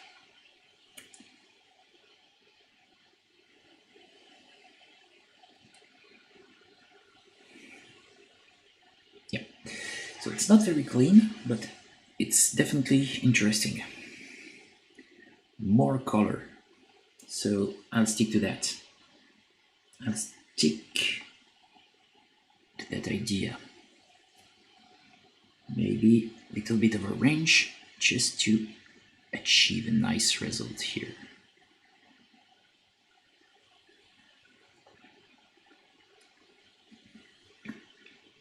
So maybe it's possible to work in a more efficient way, but I needed, to just sketch things up and add my colors when needed. Oh, thank you.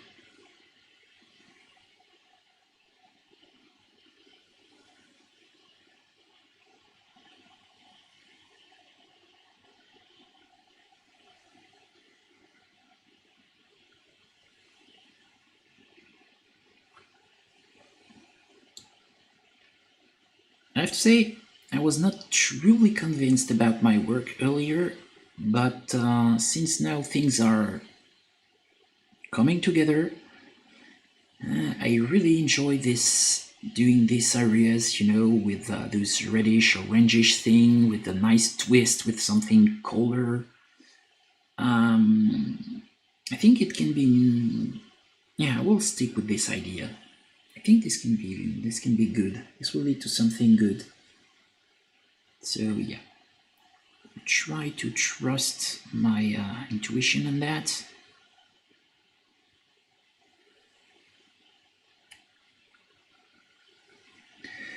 There will be a lot of work to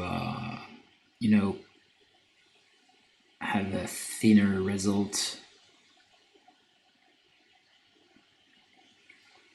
But I think I will achieve something quite nice, very dynamic. And this figure is a beauty. I mean, I should tell who sculpted this marvel. The guy is named Pedro Fernandez, obviously Spanish guy, and he's good. I mean, the guy's good. This figure is a wonderful figure.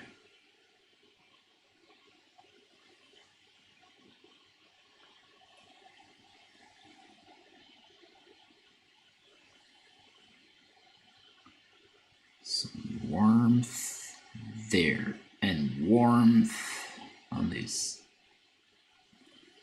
abs. I wish I had these abs.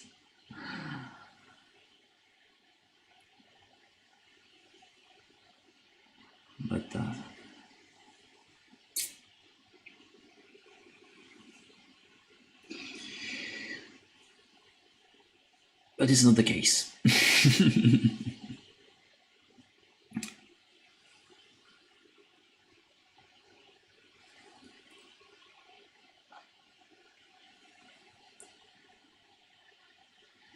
Okay, there it is.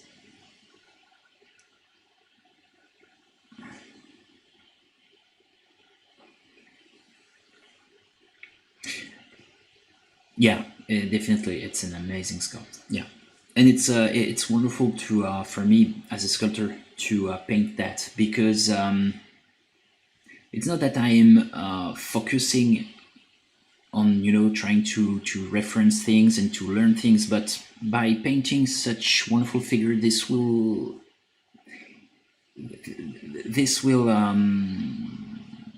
imprint something in my mind. This is definitely something I will be a very how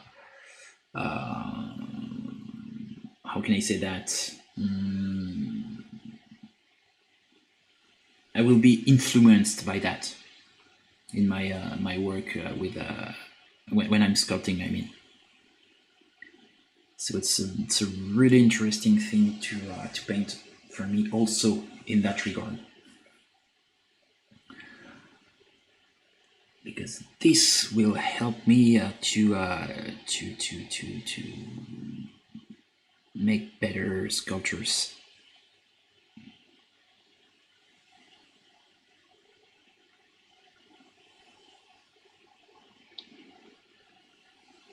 So here, for example, here, that part here is not well made, not well painted. I mean, it's beautifully sculpted, but here I'm not up to the task, so I will have to blend things to avoid this, you know, this harsh highlight here, which is not natural.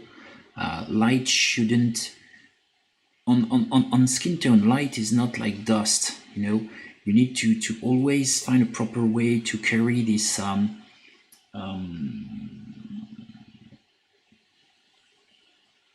this transparency of skin, you know. So here it's not very interesting, so I will try to correct this part. I will focus on that one.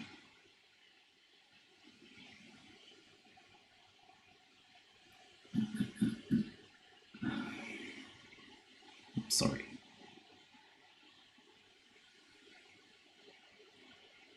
Here I can just draw that shadow there.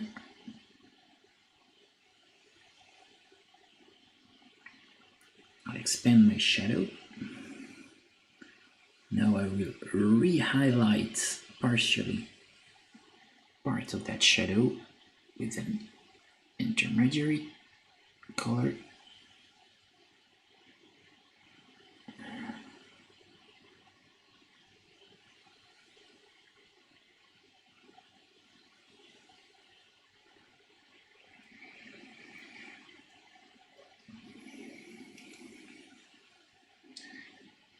So that's, here we're entering the part I really love.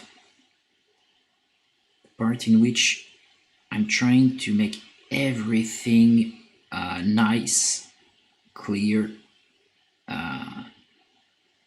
understandable, readable.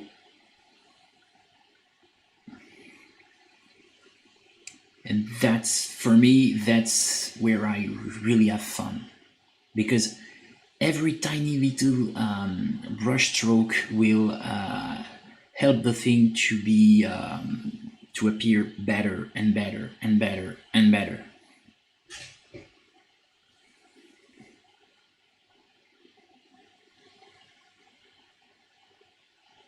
Oh, thank you. Yeah, it's really interesting. There are a lot of great sculptors who are not painter at all, but I think it can help you if you have the opportunity to paint. Take that opportunity. It's great. It will help you a lot to figure out a lot of things that are interesting in figure sculpting.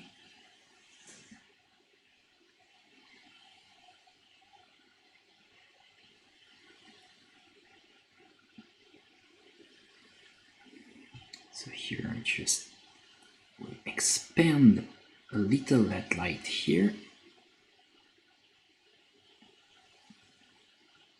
And now I need to blend a little more. More blending. It's always more blending here.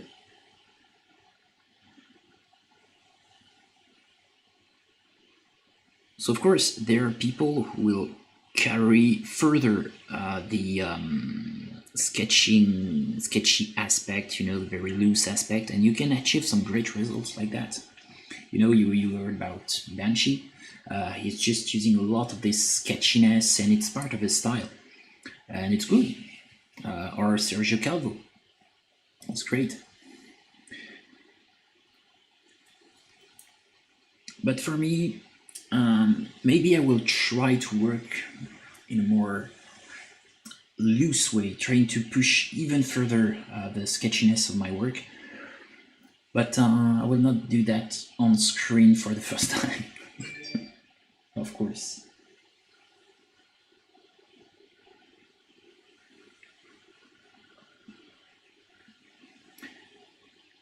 So here, just because this is annoying me, so I know that I will have to focus here more, but this is annoying me. So if it's annoying me, I'll correct it.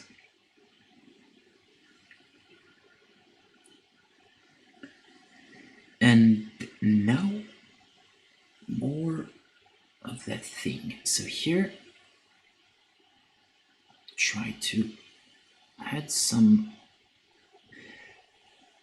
There is the rib cage here. So here I'm just trying to create a secondary light. So it's colder. And I will try to blend things a little bit.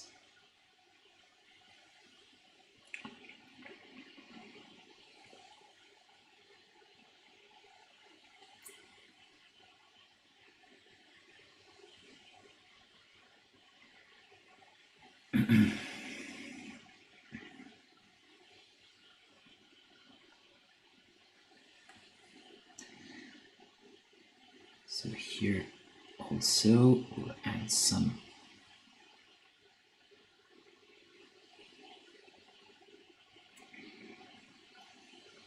paint. Okay.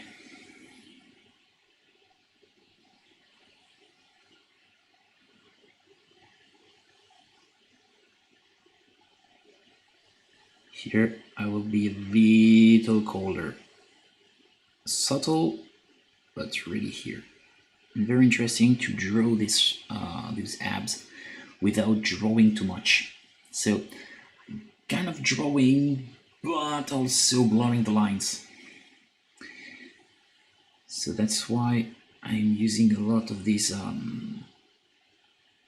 very interesting things about the 3 dimension of color.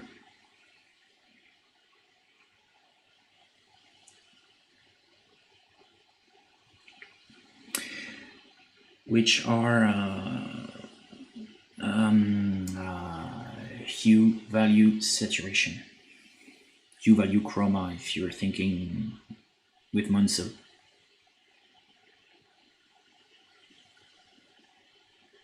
I think it's very convenient. This shouldn't, completely lock yourself in that idea, but I found it very convenient to think like that.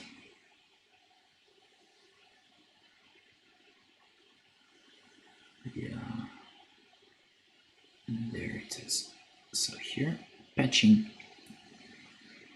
everything.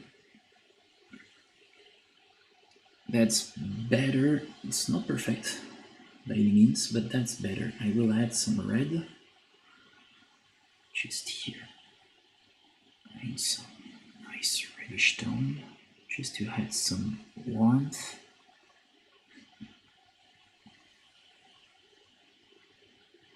Okay.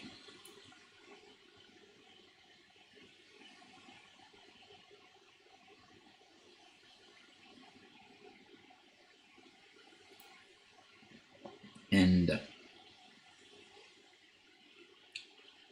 another one here. There it is, a little bit of that, because we need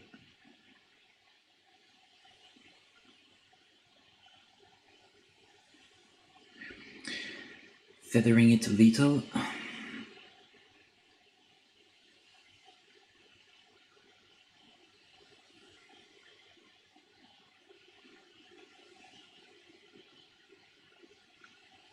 Maybe I will add just something a little less saturated here as a highlight.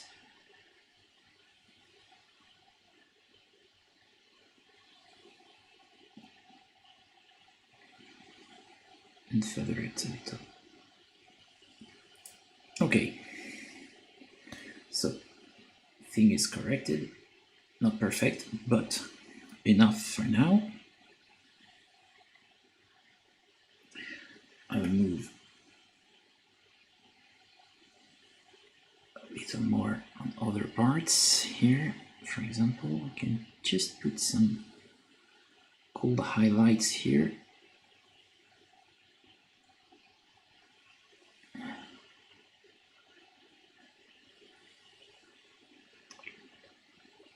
Okay. Now I'll do the same try to match the thing here. So I have to put some highlights there and there. And of course I will correct this line here.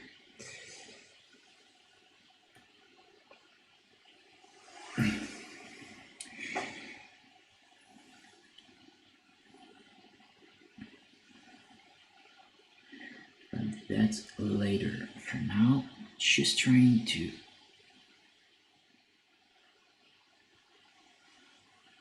work everything which is a nice and subtle look.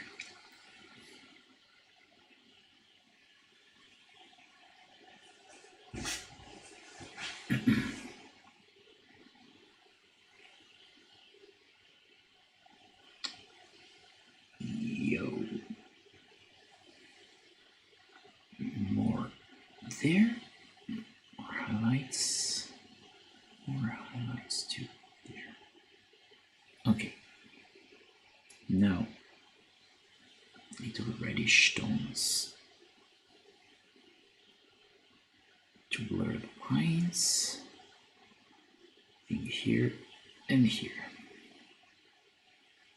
This will be good.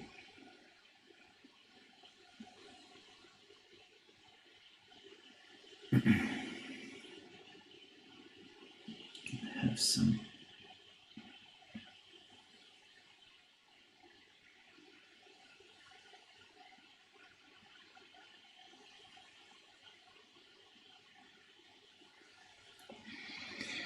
okay.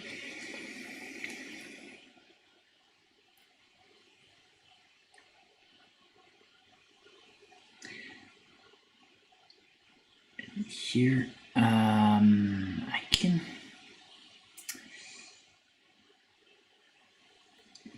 I'll sketch the light, but I will add some warmth after, maybe just a little bit less than what I achieved on the other parts, but definitely sketch something here.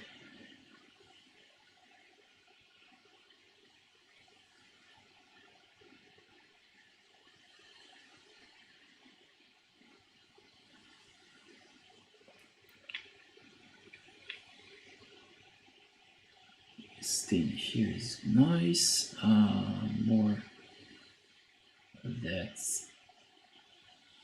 lights. There it is. And the forearm to be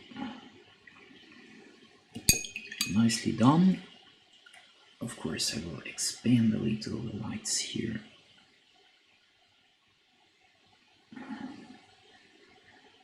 Because it's very much needed. I need to create better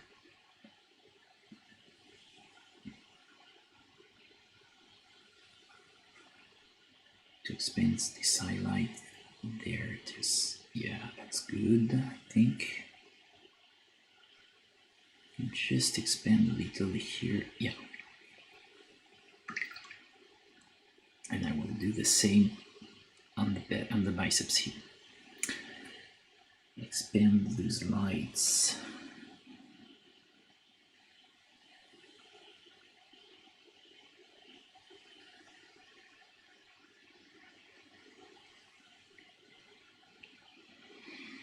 But that's why it's far more natural for me to work like that than to use an airbrush. Because when I'm using an airbrush, I have this tendency to try to avoid to ruin the the perfect blendings you achieve with the airbrush, which is a little stupid because you need to change, because sometimes it's too much blended, it's almost flat, not very interesting. But yeah, I have this is an old habit. That's strange. Whereas working only with a brush, I can put a lot of messy things, messy ideas. It's just ugly and dirty until eventually it it comes together and gives something nice.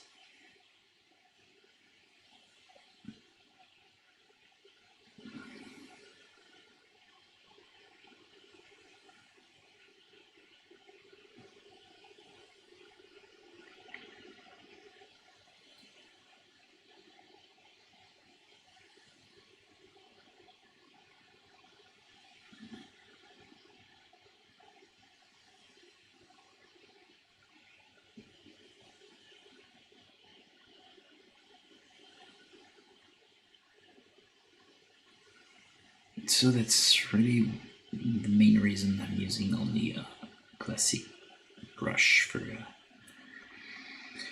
working on my minis.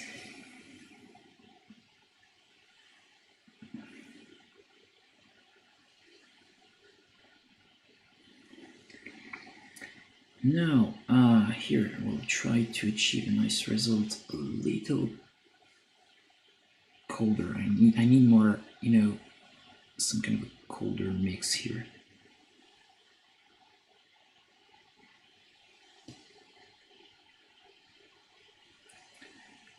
I'll try to correct these highlights there, which are pretty dirty, I have to say.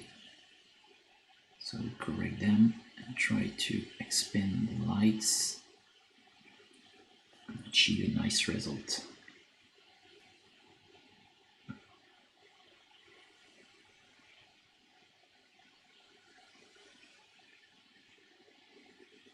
Another thing very interesting, I'm always trying to think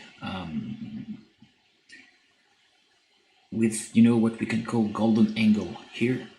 That will be my so-called golden angle. So I need to work on things, specifically that, in order to achieve a nice and understandable result for that angle. And I have another one, which will be that one. So I'm almost thinking, that I have a specific source of light coming from here, but also another one for that part. It's the same, but I'm trying to make those two parts interesting. So here I'm trying to unify those ideas in those in the profile part of the figure. The side parts, they need a little more work in order to make them match each other.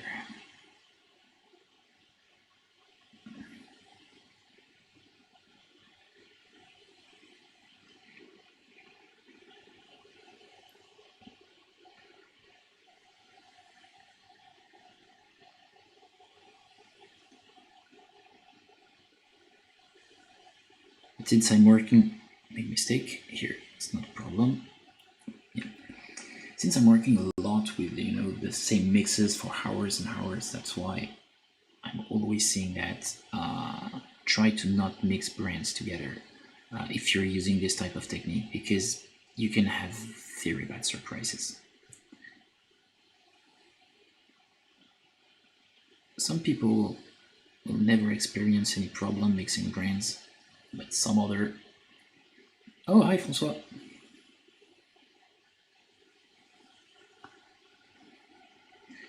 Salut, salut François.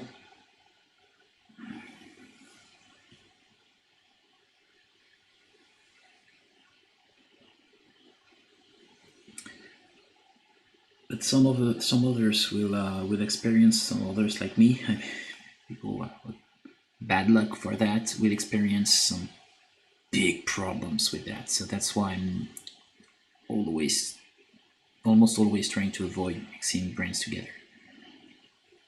Always sticking to one brand, and that's it.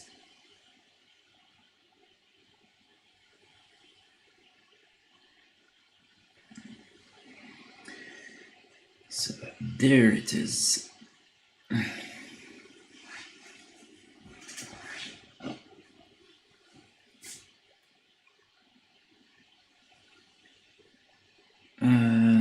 Yeah, arrange, more orange. Yeah.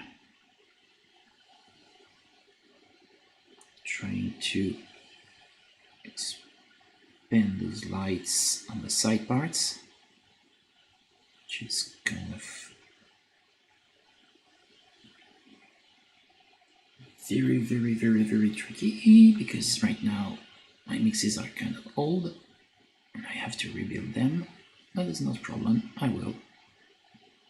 There it is. And just correct there. Feather the thing because right now I need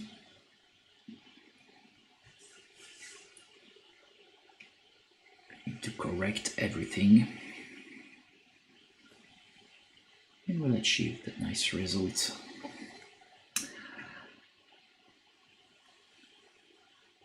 We're going in the right direction right now because I know where I go.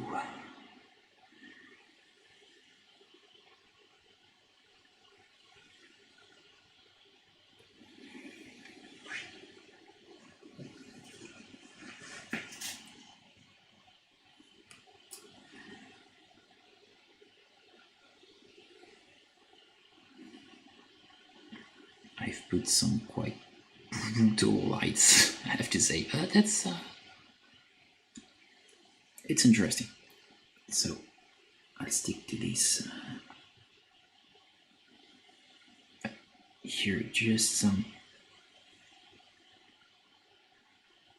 intermediary. There we are.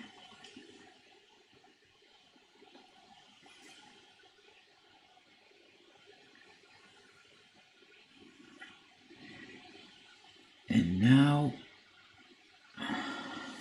put some highlights on that dorsal part of the deltoid. Another thing quite interesting is to have a nice overall view and a good mapping, you know, some good landmarks, anatomical wise. I mean, knowing how to what's under your eyes, you know, when you're watching this back with a lot of bumps and strange volumes, and having the basic knowledge of anatomy can help you to be more efficient when it comes to work on that on those specific parts.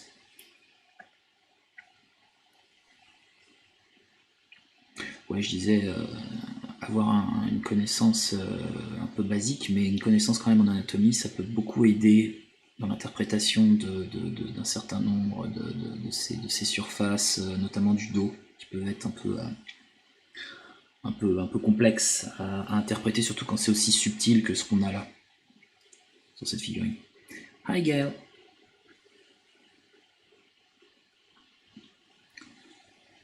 So, yeah, putting more lights on that trapezius here. And here there is a junction, trapezoid muscle, scapula, and the collarbone with the acromion. So there is a junction here to work on, maybe a little colder,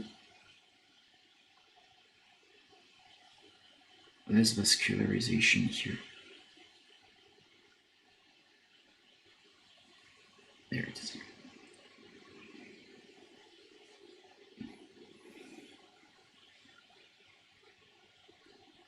And now we are just creating our lights.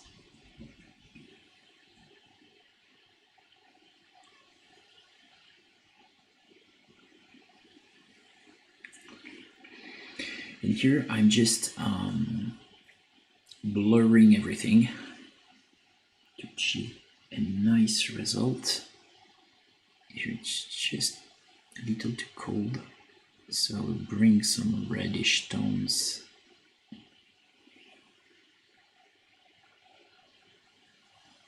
Just some, not too much, just a little. Just a little bit.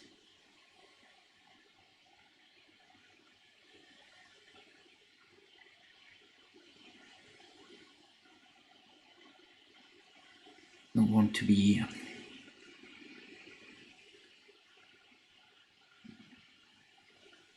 too warm, but there it is.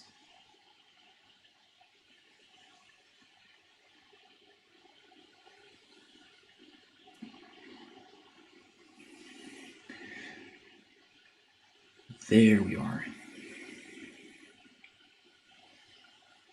Yeah, if you need a good book, there is Anatomy for Sculptors from Ulisa. It's a very good book, very interesting to learn some anatomy about. Truly, it's about sculpting, but it can be interesting.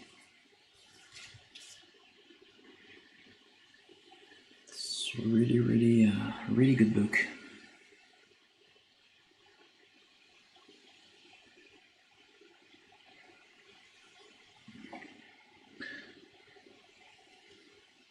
I also found Brigman Constructive Anatomy. It's very interesting.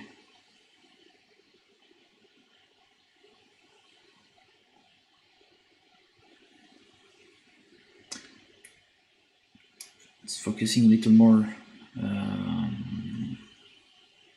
on drawing anatomy, but it's very informative. Okay, trying to put my hello there.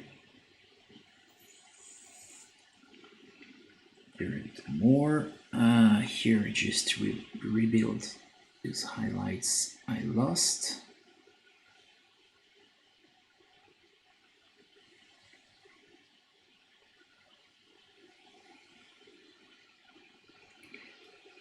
There we are.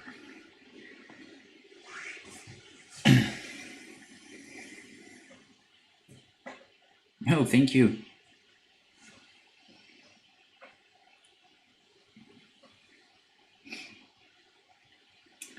I'm only focusing on the skin for that stream because it's a big part, and there's a lot to be said about skin tones. Something I really enjoy to do, and I try to be a little more sketchy than what I used to, which is definitely better. I will work more like that.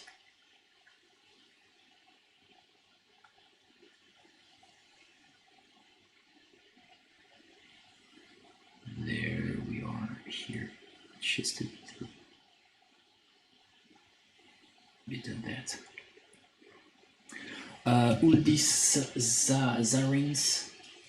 I'll give you. I will spell it. First name Uldis, Uldis, and Zarins, Zarins.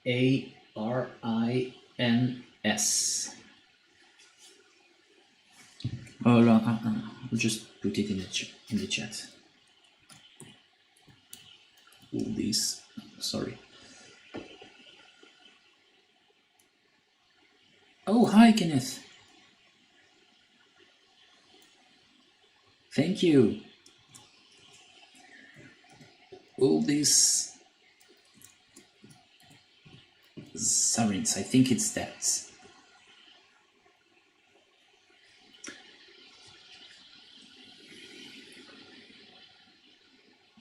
Thank you. Yeah, I made some progress. It's kind of sketchy, but leading in the right direction. So trying to stick with my first ideas I had on that skin, and we'll see.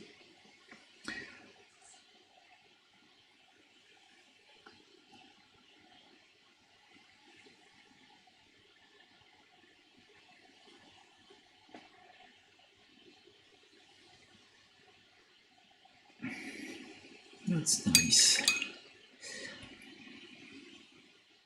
Now I need to find a proper way to create these shadows, but not to be too dark and not too cold. So patch the thing here. I know that I want some colder tone on that vein. Can use that here. Also can use this mix for the lights which are bouncing from the body to another part here. Thank you. You can watch on the beginning of the stream. It's really sketchy. Now I begin to refine things a little.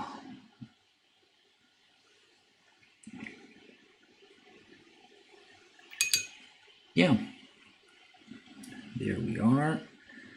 Here I need some of this kind of cold thing, which just with a little bit of this red, yeah, to correct a little bit.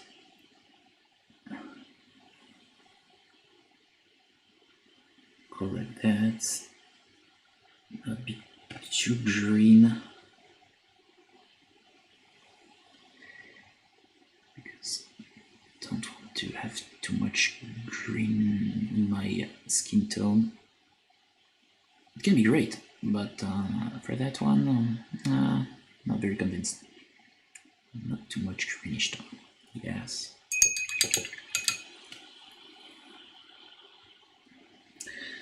And I need to add just a little bit of red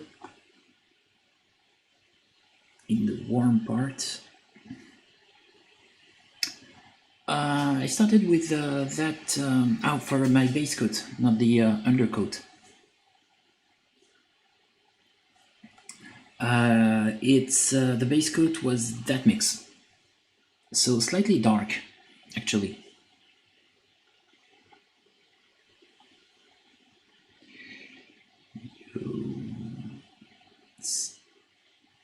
No, too red. I'll correct later. Maybe I need to add some reddish things here. It's a little too much, but I think the thing is a little too cold, so I will add some reddish thing here.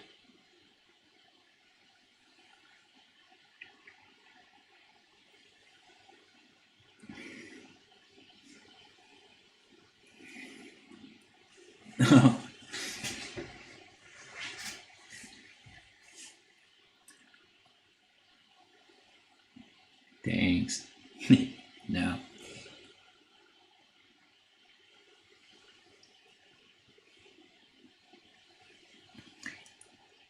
What made me think that it's really sketchy? It's more the, these parts less advanced with a lot of visible brush strokes.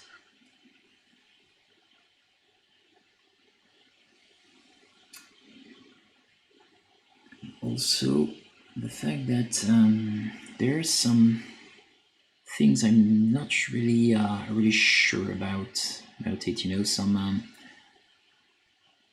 just a few areas don't really know how to interpret it properly, so I'm trying things, but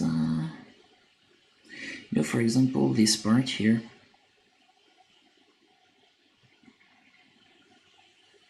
I know that I will have to search a little more what I want to achieve there.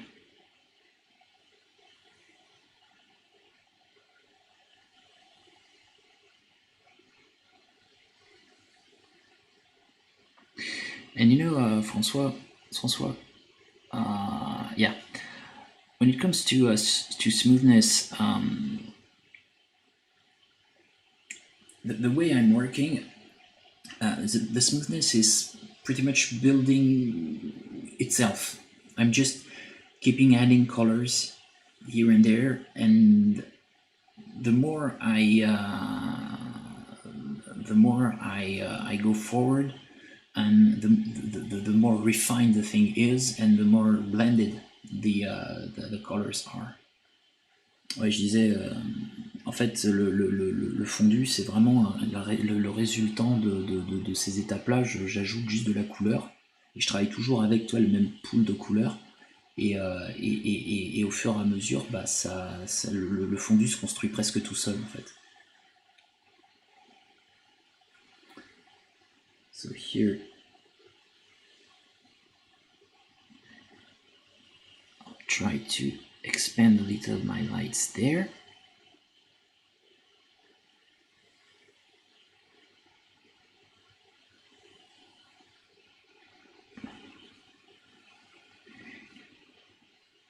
Also there, because there is a mistake here. I made a little mistake here. I need lights there, and also here.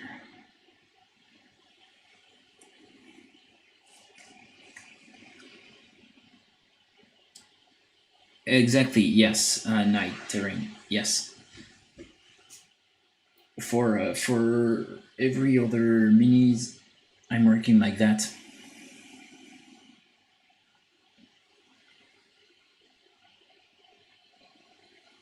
Oh, thank you, Kenneth. I hope that everything will be all right for you. And thank you, thanks a lot, and thanks for keeping the stream running. It's very nice of you. And yeah, I'm working even the smaller figures. I'm working like that. Of course, you have less space to work, so the thing will be a little simpler, but it's pretty much the same ideas.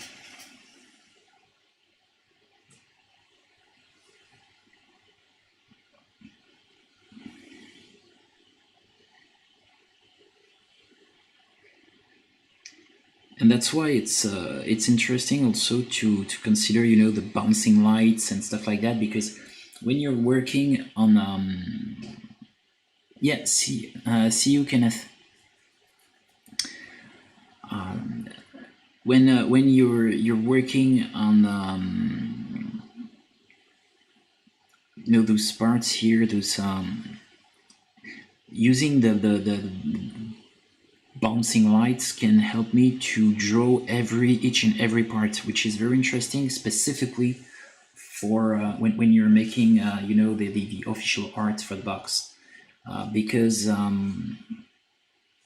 we can see every part of the miniature without clogging some dark parts.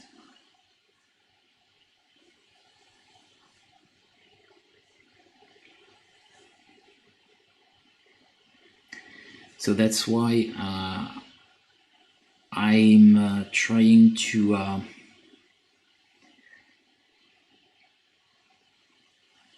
not over darken anything. Oh, there is some romance here.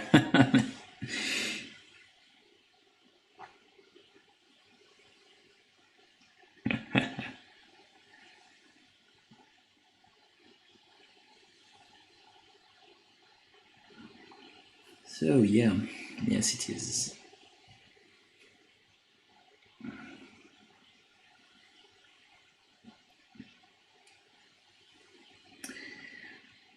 Now, if I keep adding here, I will have to clean a little bit, because there, as you can see, it's not very clean. This part is clean, but not that inner part of the pectoral. So I will have to clean things up.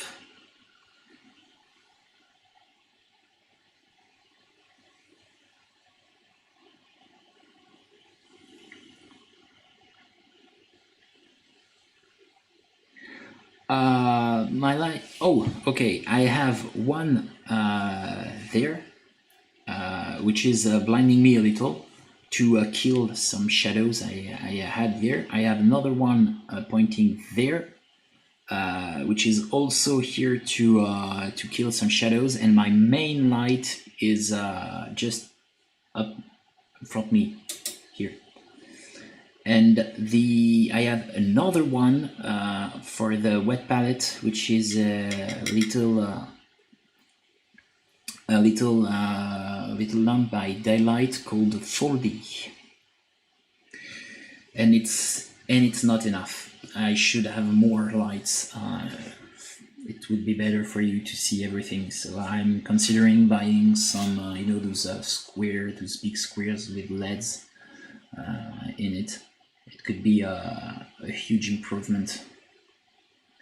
When I'm working all by myself, not streaming, I'm just using the one above me, which is more than enough. But when I'm streaming, I need to have more lights because it's hot in Greece right now. Because here we have bad weather, rain.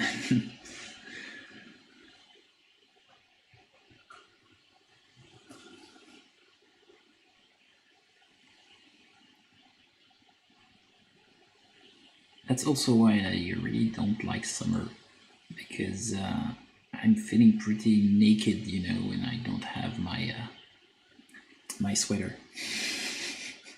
I need my sweater. It's part of my character.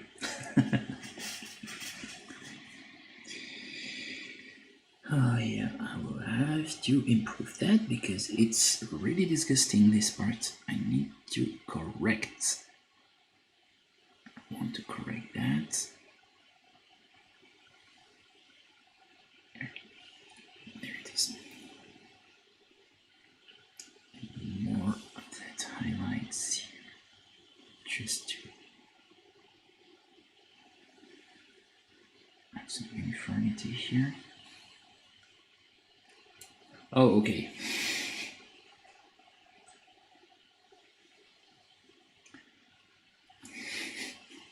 I can understand why you're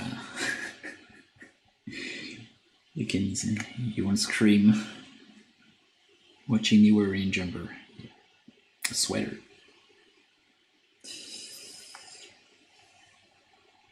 Yeah.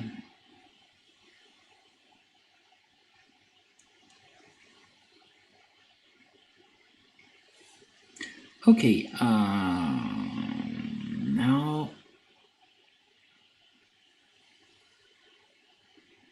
the harm is not too bad. I think I will have to mix a little bit of that there, maybe to correct the value while keeping some contrast. I think it's better like that. Yeah.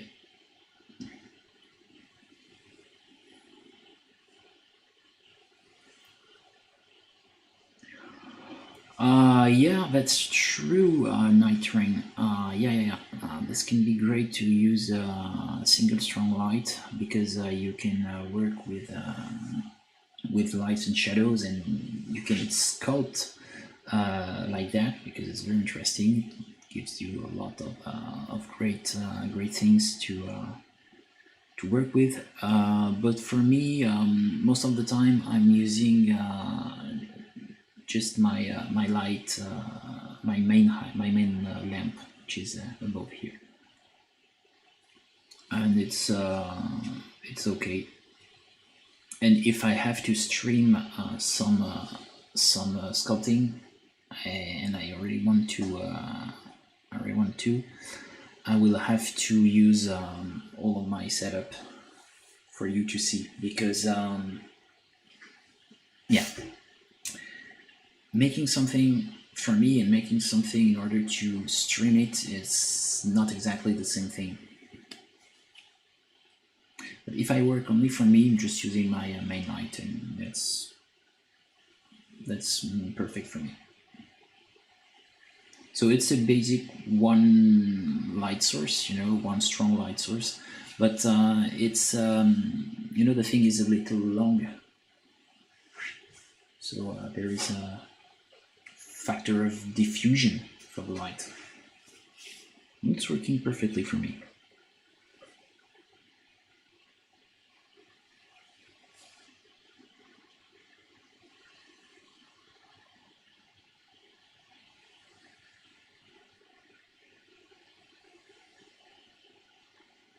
So here I have a little piece of dirt I will have to remove,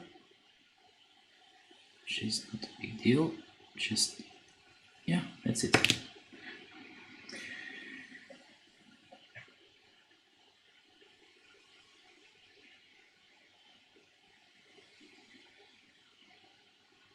Now I can remix some of my previous things just to work on that part. There, rebuild a little bit of light. There, as you may see, this will work.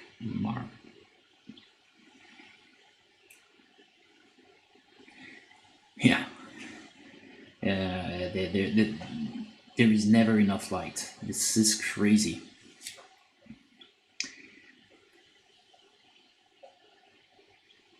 I saw it's not Banshee, it's the other Giraldez. Banshee is Alfonso, and the other is Angel. Giraldez. I just saw his setup. He has two big soft boxes, with big highlights, big lights. I mean, coming from that big light source, and yeah, it's the best way to the best setup possible for streaming.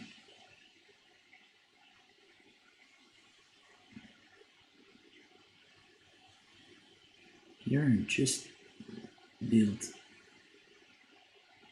this as a very, very small, very sweet mid-tone. There it is.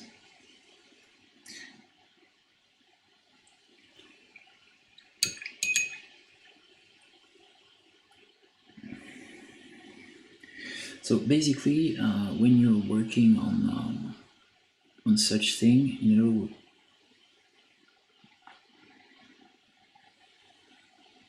try to always focus on those movements, this adding some hues, adding some dynamism, adding, trying to blur the lines between each and every step. That's very interesting when you're working on flesh tones.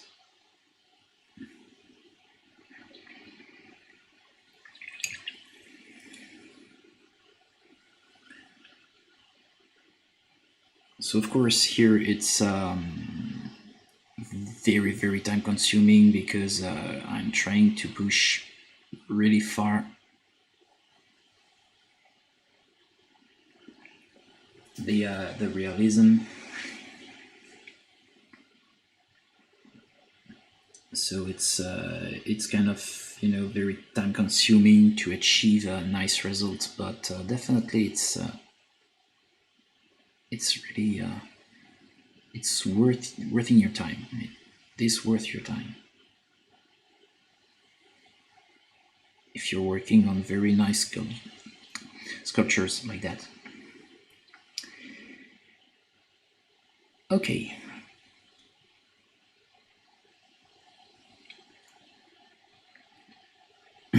So now I have something nice. I'll continue to work on this arm.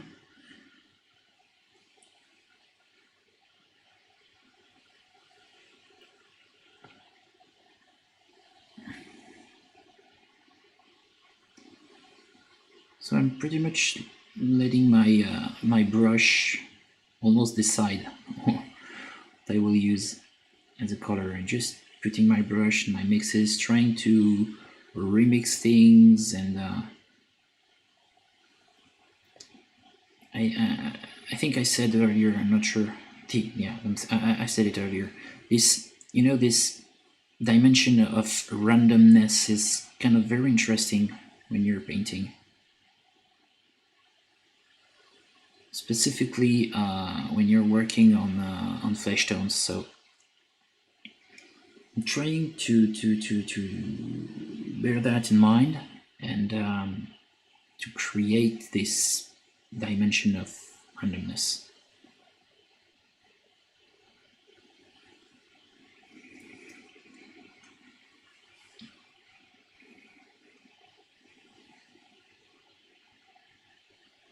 Because each and every step will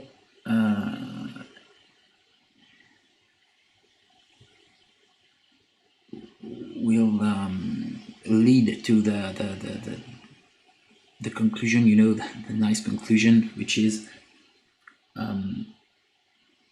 nice and kind of really blended skin tones.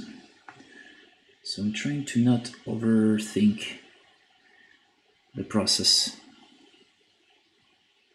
which is strange coming from me, but I have this tendency of overthinking a lot. But here, no.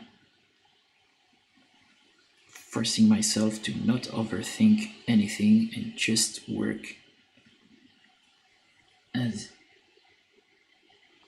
it comes. Randomness when it comes to your various values and nuances. No, I'm not trying to think exactly that, I should put this, I should try this mix specifically for that, this mix specifically for that. I have a basic roadmap, but I'm trying to sometimes just let the intuition overtake my process, to just have some incidents, some stuff that are not truly that I don't how can I say that I don't really intend to do in the first place, because this will lead me to have other ideas. So I'm trying to enable me to have other ideas by almost purposely making mistakes.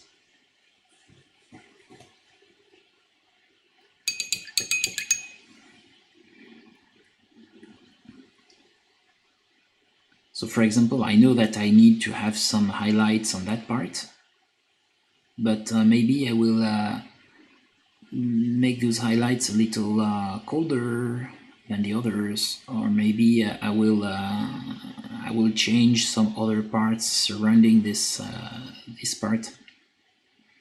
That's the way I'm thinking, some kind of randomness in my process.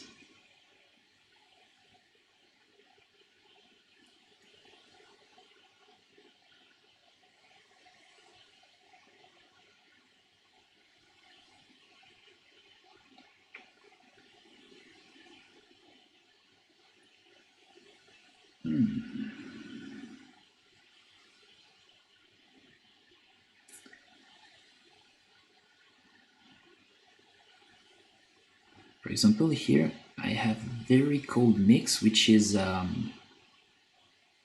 strange in that part, but strange for now, and I know that I will use that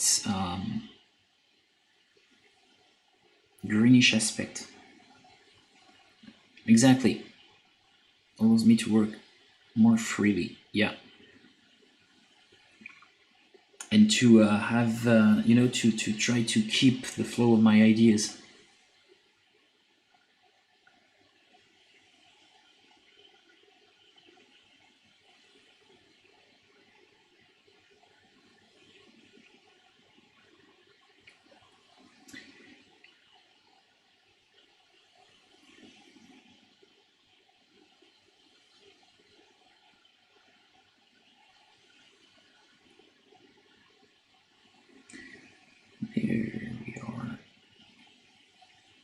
not too bad. Of course, I will add some red for this part here because we need some warmth on that elbow.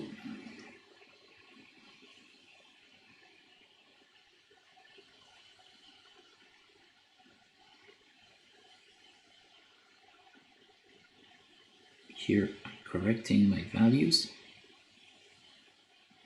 I heard or read a 2D painter, strange painters working on something flat. Don't know, strange. Just kidding, but I read one guy just saying that when they're making some portraits or anything, pretty much anything, they use the values just like a sculptor will use his fingers or his tools to push the matter. There is something very, very closely related between painting and sculpting when it comes to values. So that's why I'm using a lot of back and forth movement. Is there enlargement in the mini forearm? Here you see, yeah, it's I need to refine it.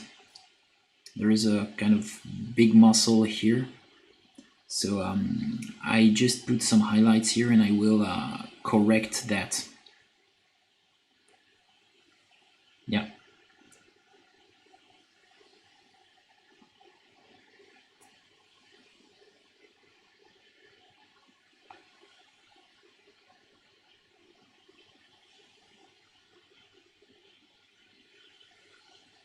It's a muscle called brachioradialis.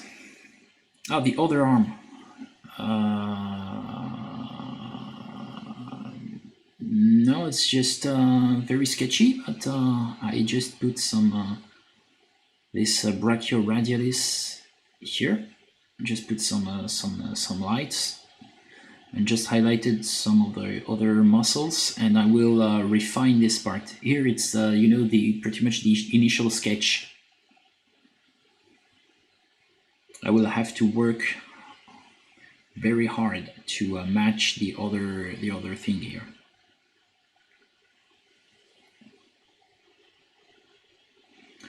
So yes, and if you're speaking about that, it's because we have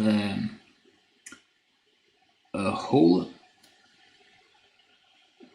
in order to put that little guy, and I just put some blue tack or equivalent, and that's just for avoiding to put spray paint on that in that area, because I need it to be clean, because I will glue the eagle there.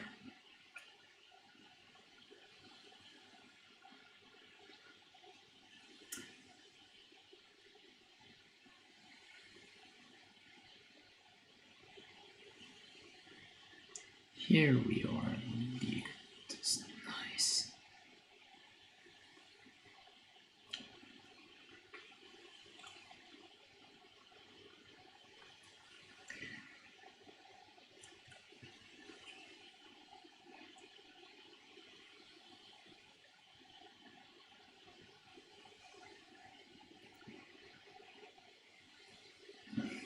Now,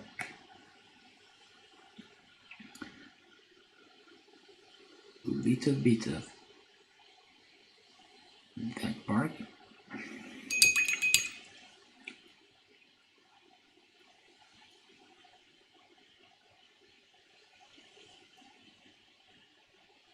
Here, I will add some of these.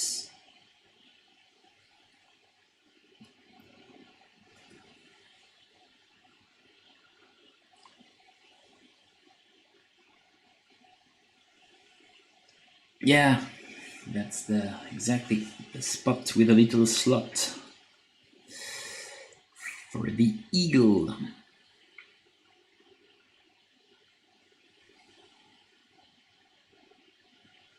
There it is. Put some here. There, I need to refine that.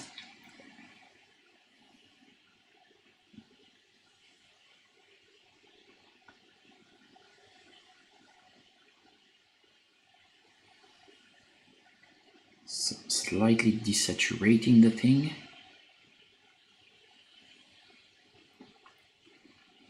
Maybe I'll paint a figure one day with a zone palette.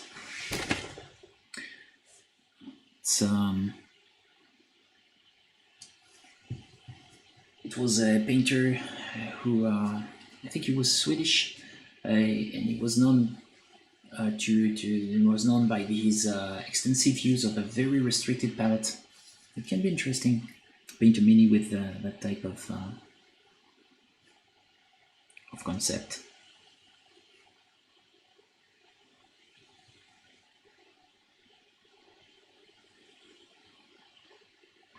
That.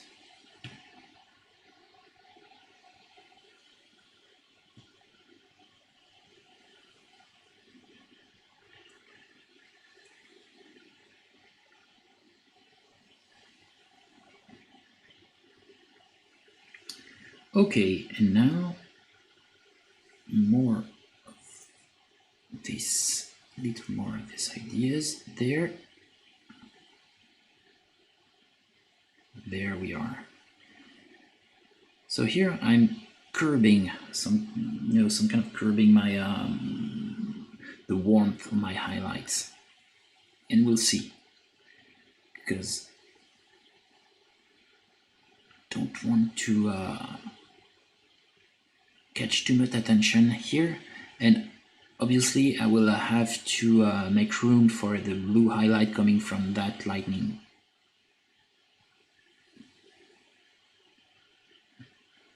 That object figuring a lightning, picturing a lightning. Yeah, so I will add some warmth, but not too much.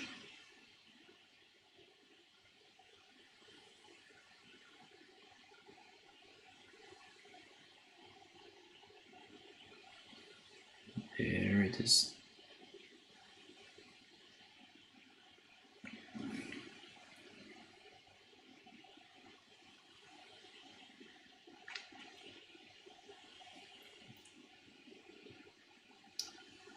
Now, there I will just try to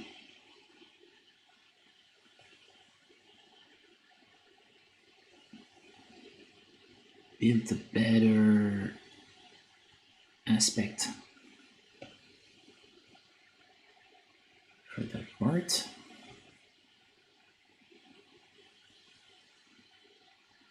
Keep adding some warmth, but not too much, just a little bit. Very much. Here it is. It's nice.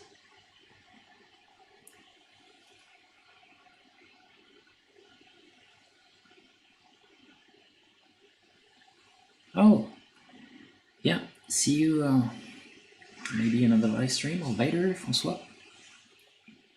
And yeah, don't hesitate to you can write in French if you prefer. Yeah, François, à bientôt. Et puis n'hésite pas, tu peux écrire en français, hein, c'est pas un problème. Y a pas de souci. Puis merci d'être passé du coup. Et puis j'espère te revoir sur un autre live. Ciao ciao. So here, there I have some troubles to. Okay. Know that I made a little tiny mistake. I will have to correct here. There it is.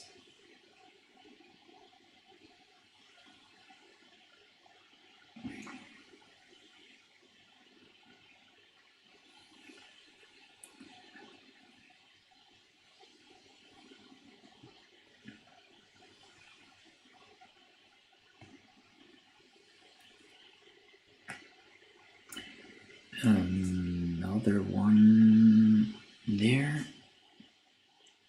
Just trying to create there. That's it. Create that and that and that. Also, it's cool. I'll do pretty much the same thing here.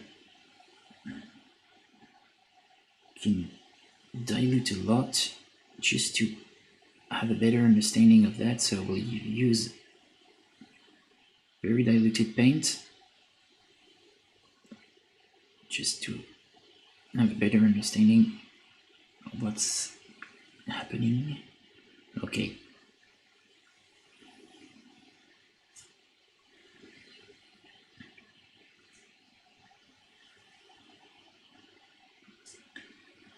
There it is also. I'll work on this abdominal part.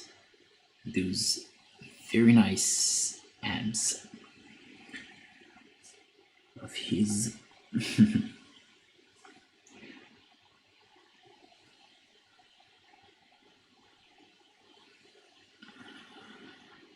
Yeah, more water.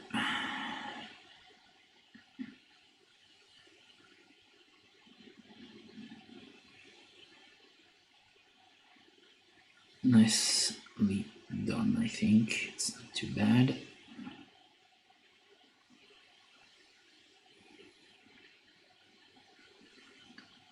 Just create the thing, and that's good. Do the same. So I'm trying to not be too warm here.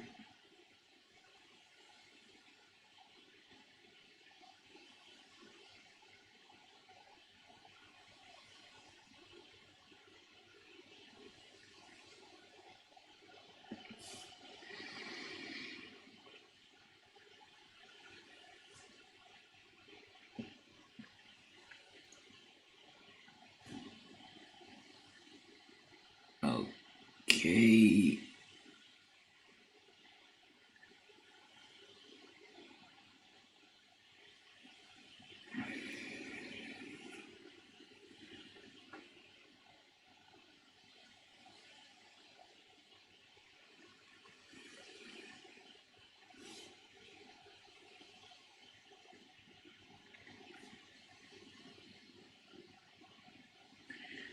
Need a little bit of, orangish tone here. I want to expand a little on the body. This orange halo.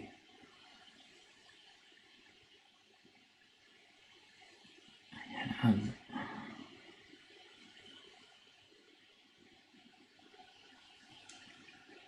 good. So there we are.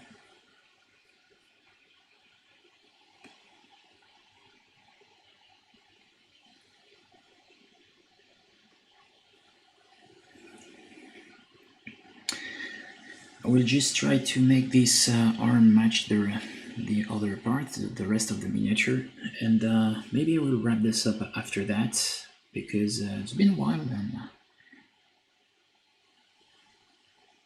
I need a proper meal. So just work on that part here.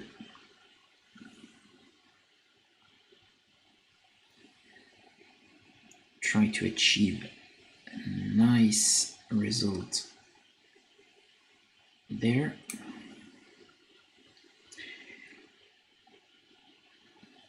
To push further my highlights here.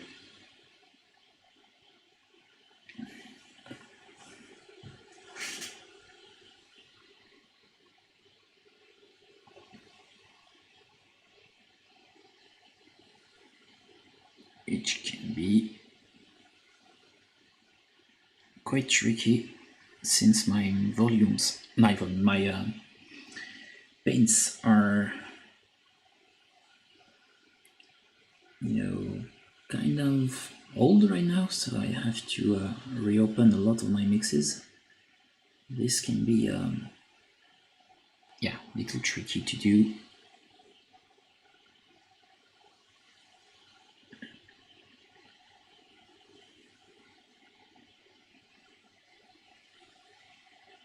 Oh, thank you, and yeah, see you in another live stream, and have a nice day or night.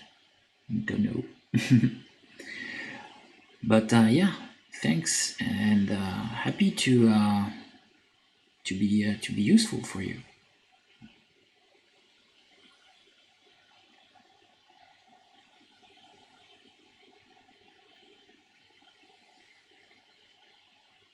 Yep.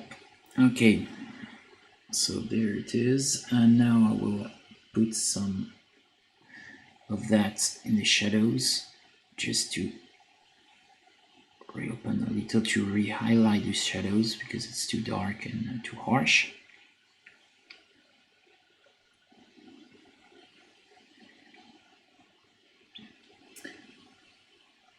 Yep. So yeah, see you next time in my turn, I hope. Trying to stream every Monday.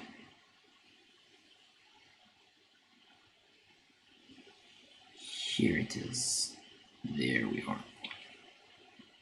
And now some of that mix here, just to build better aspects on that part here. There it is.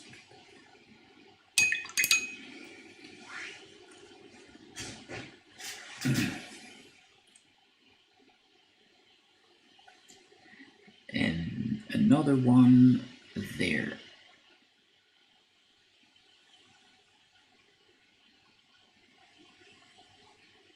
There it is here. It's nice and smooth.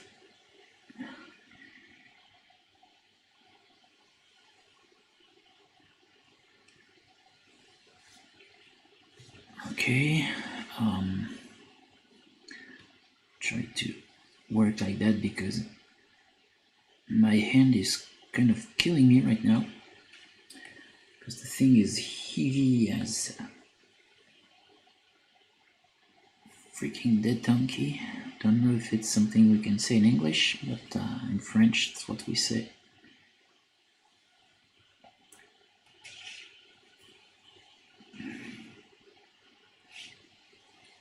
Okay, another thing here, because here it's not clean, so I need to put more work on that. Also here too.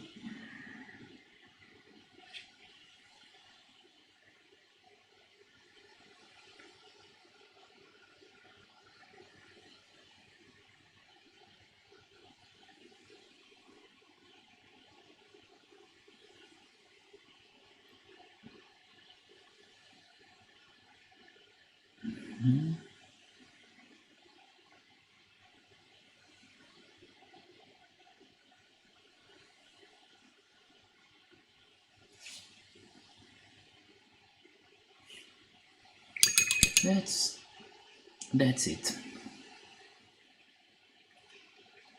Try to match this surface and to blend that into the base coat, because I want that to be nicer.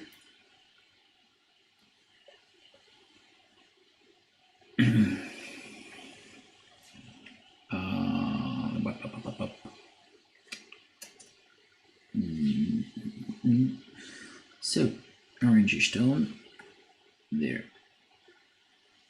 that here,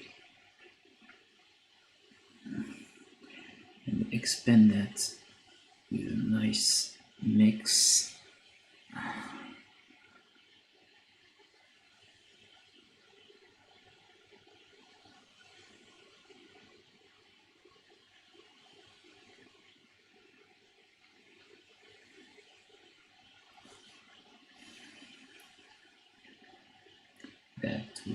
good. So effing good, I hope.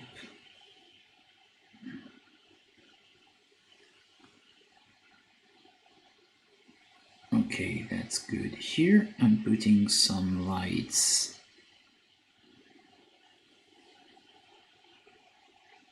More saturated lights.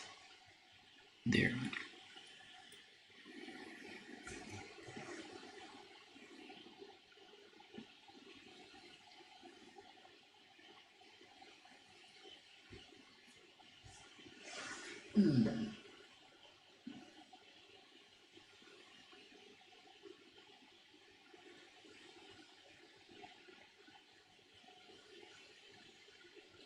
Okay.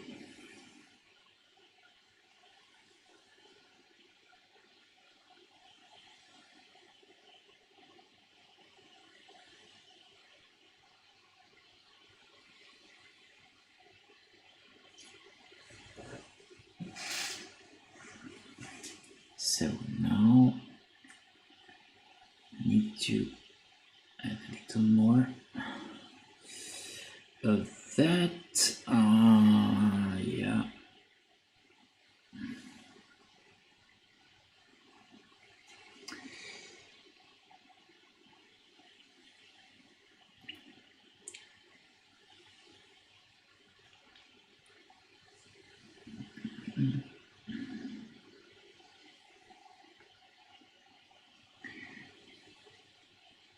And keep adding some lights because we need to be more opaque. So I have some work to do in order to reach the full opacity.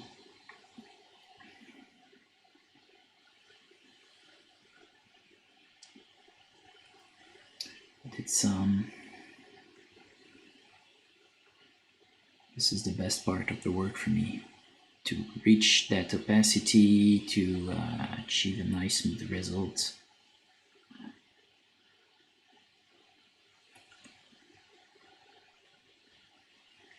It's not always an obligation to be smooth, but I really enjoy to have a nice and smooth result. And with that type of mini, it's really something interesting for me.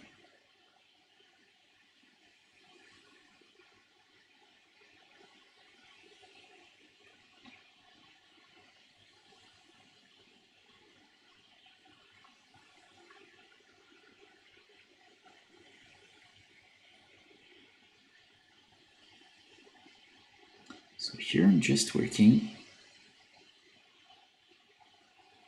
trying to be less saturated.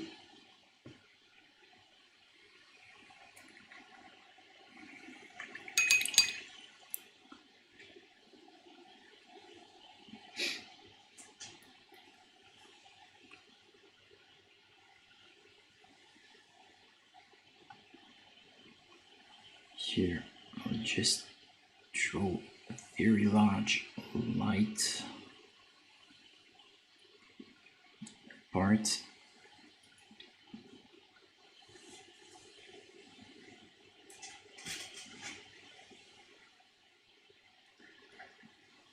And there I will just put a lot of shadows,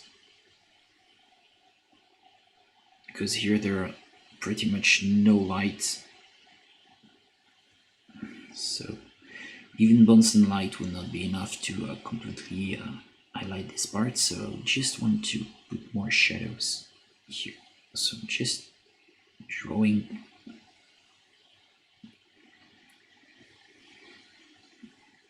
these big shadows.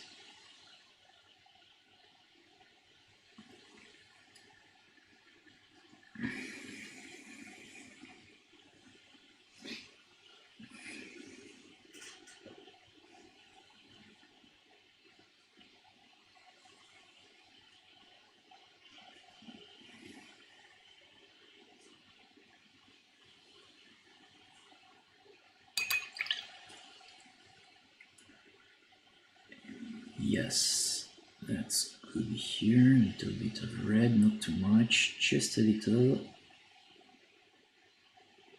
Have just some warmth in that part, not too much, just a little bit. So just trying to not lose too much warmth.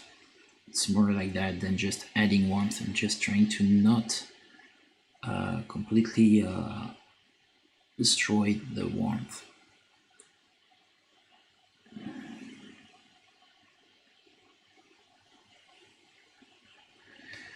Here I am, putting some of that here.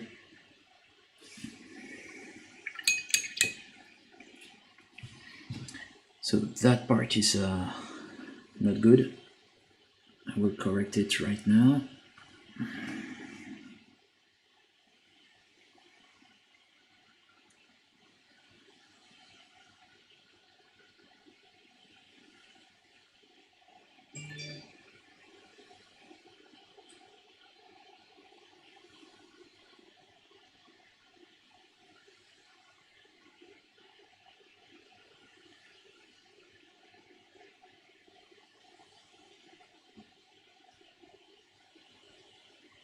Sorry.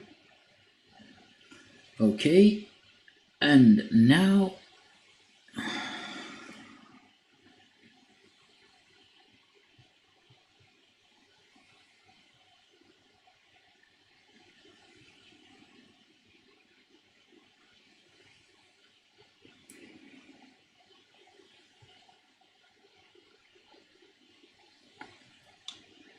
so from what I can tell, I will have some sanding to do on the deltoid because there are some not so nice things.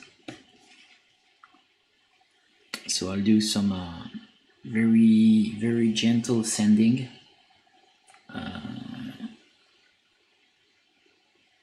And rebuild my my lights on that afterwards.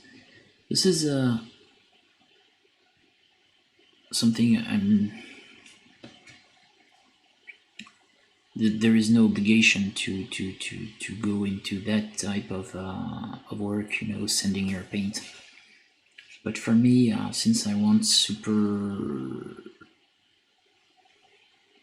nice and you know,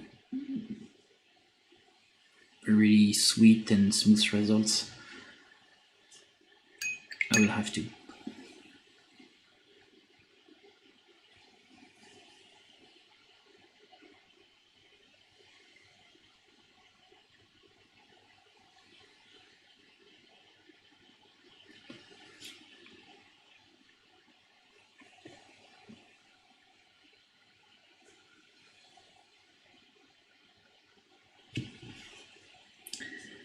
But it's no problem, you know, because of course I will damage the paint, but it's not a big problem because I always can repaint if needed, so there is no problem with that.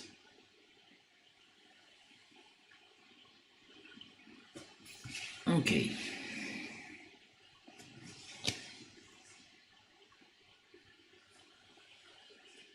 Add some red, use that, reddish.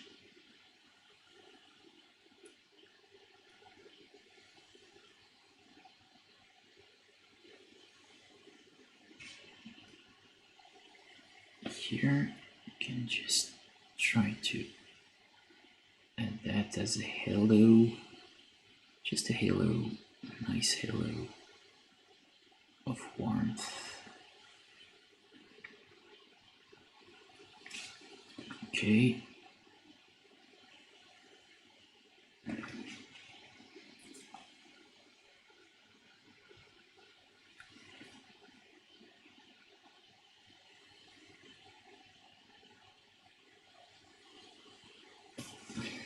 That's good.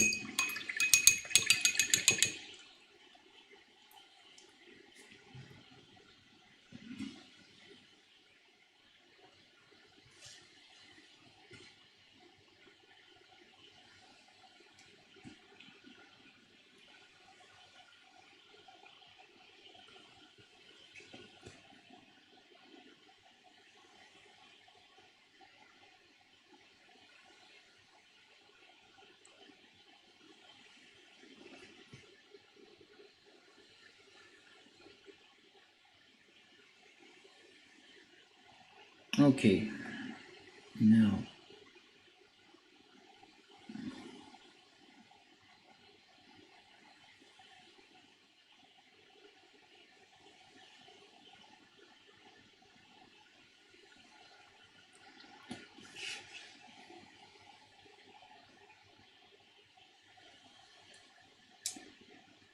there we are.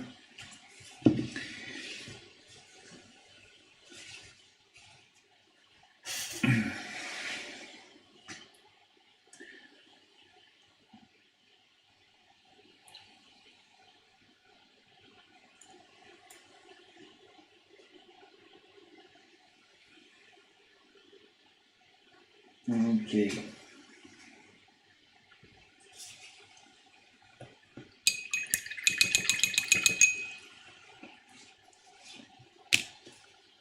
So I think I will stop for today. So here we are. I will thin some things here and there, but off screen, because right now this will not be that interesting. And yeah, I'll see you on the next live stream on that very, very, very nice figure. I don't know if there's still anyone. Oh yeah. So thanks a lot for watching. So yeah, it's still a little sketchy, but not so bad. I have my ideas in place, and I will just continue to refine things. Just for you to show, for showing you. Here we are. So I will continue to work a little on some parts, and I will next time I will work on the clothing. This will help me to build the final values for the flesh tones. So yeah, thanks for watching. If you're interested in my work, you can follow me on social medias. Every links are in the description box down below. I'm on Instagram, Twitter, Facebook. I built a Patreon, but I've nothing for now as an exclusive content, but I plan to do it in the near future. But for now, just trying to stream every Monday around 7 p.m. UTC. And sometimes I'm streaming also during the week.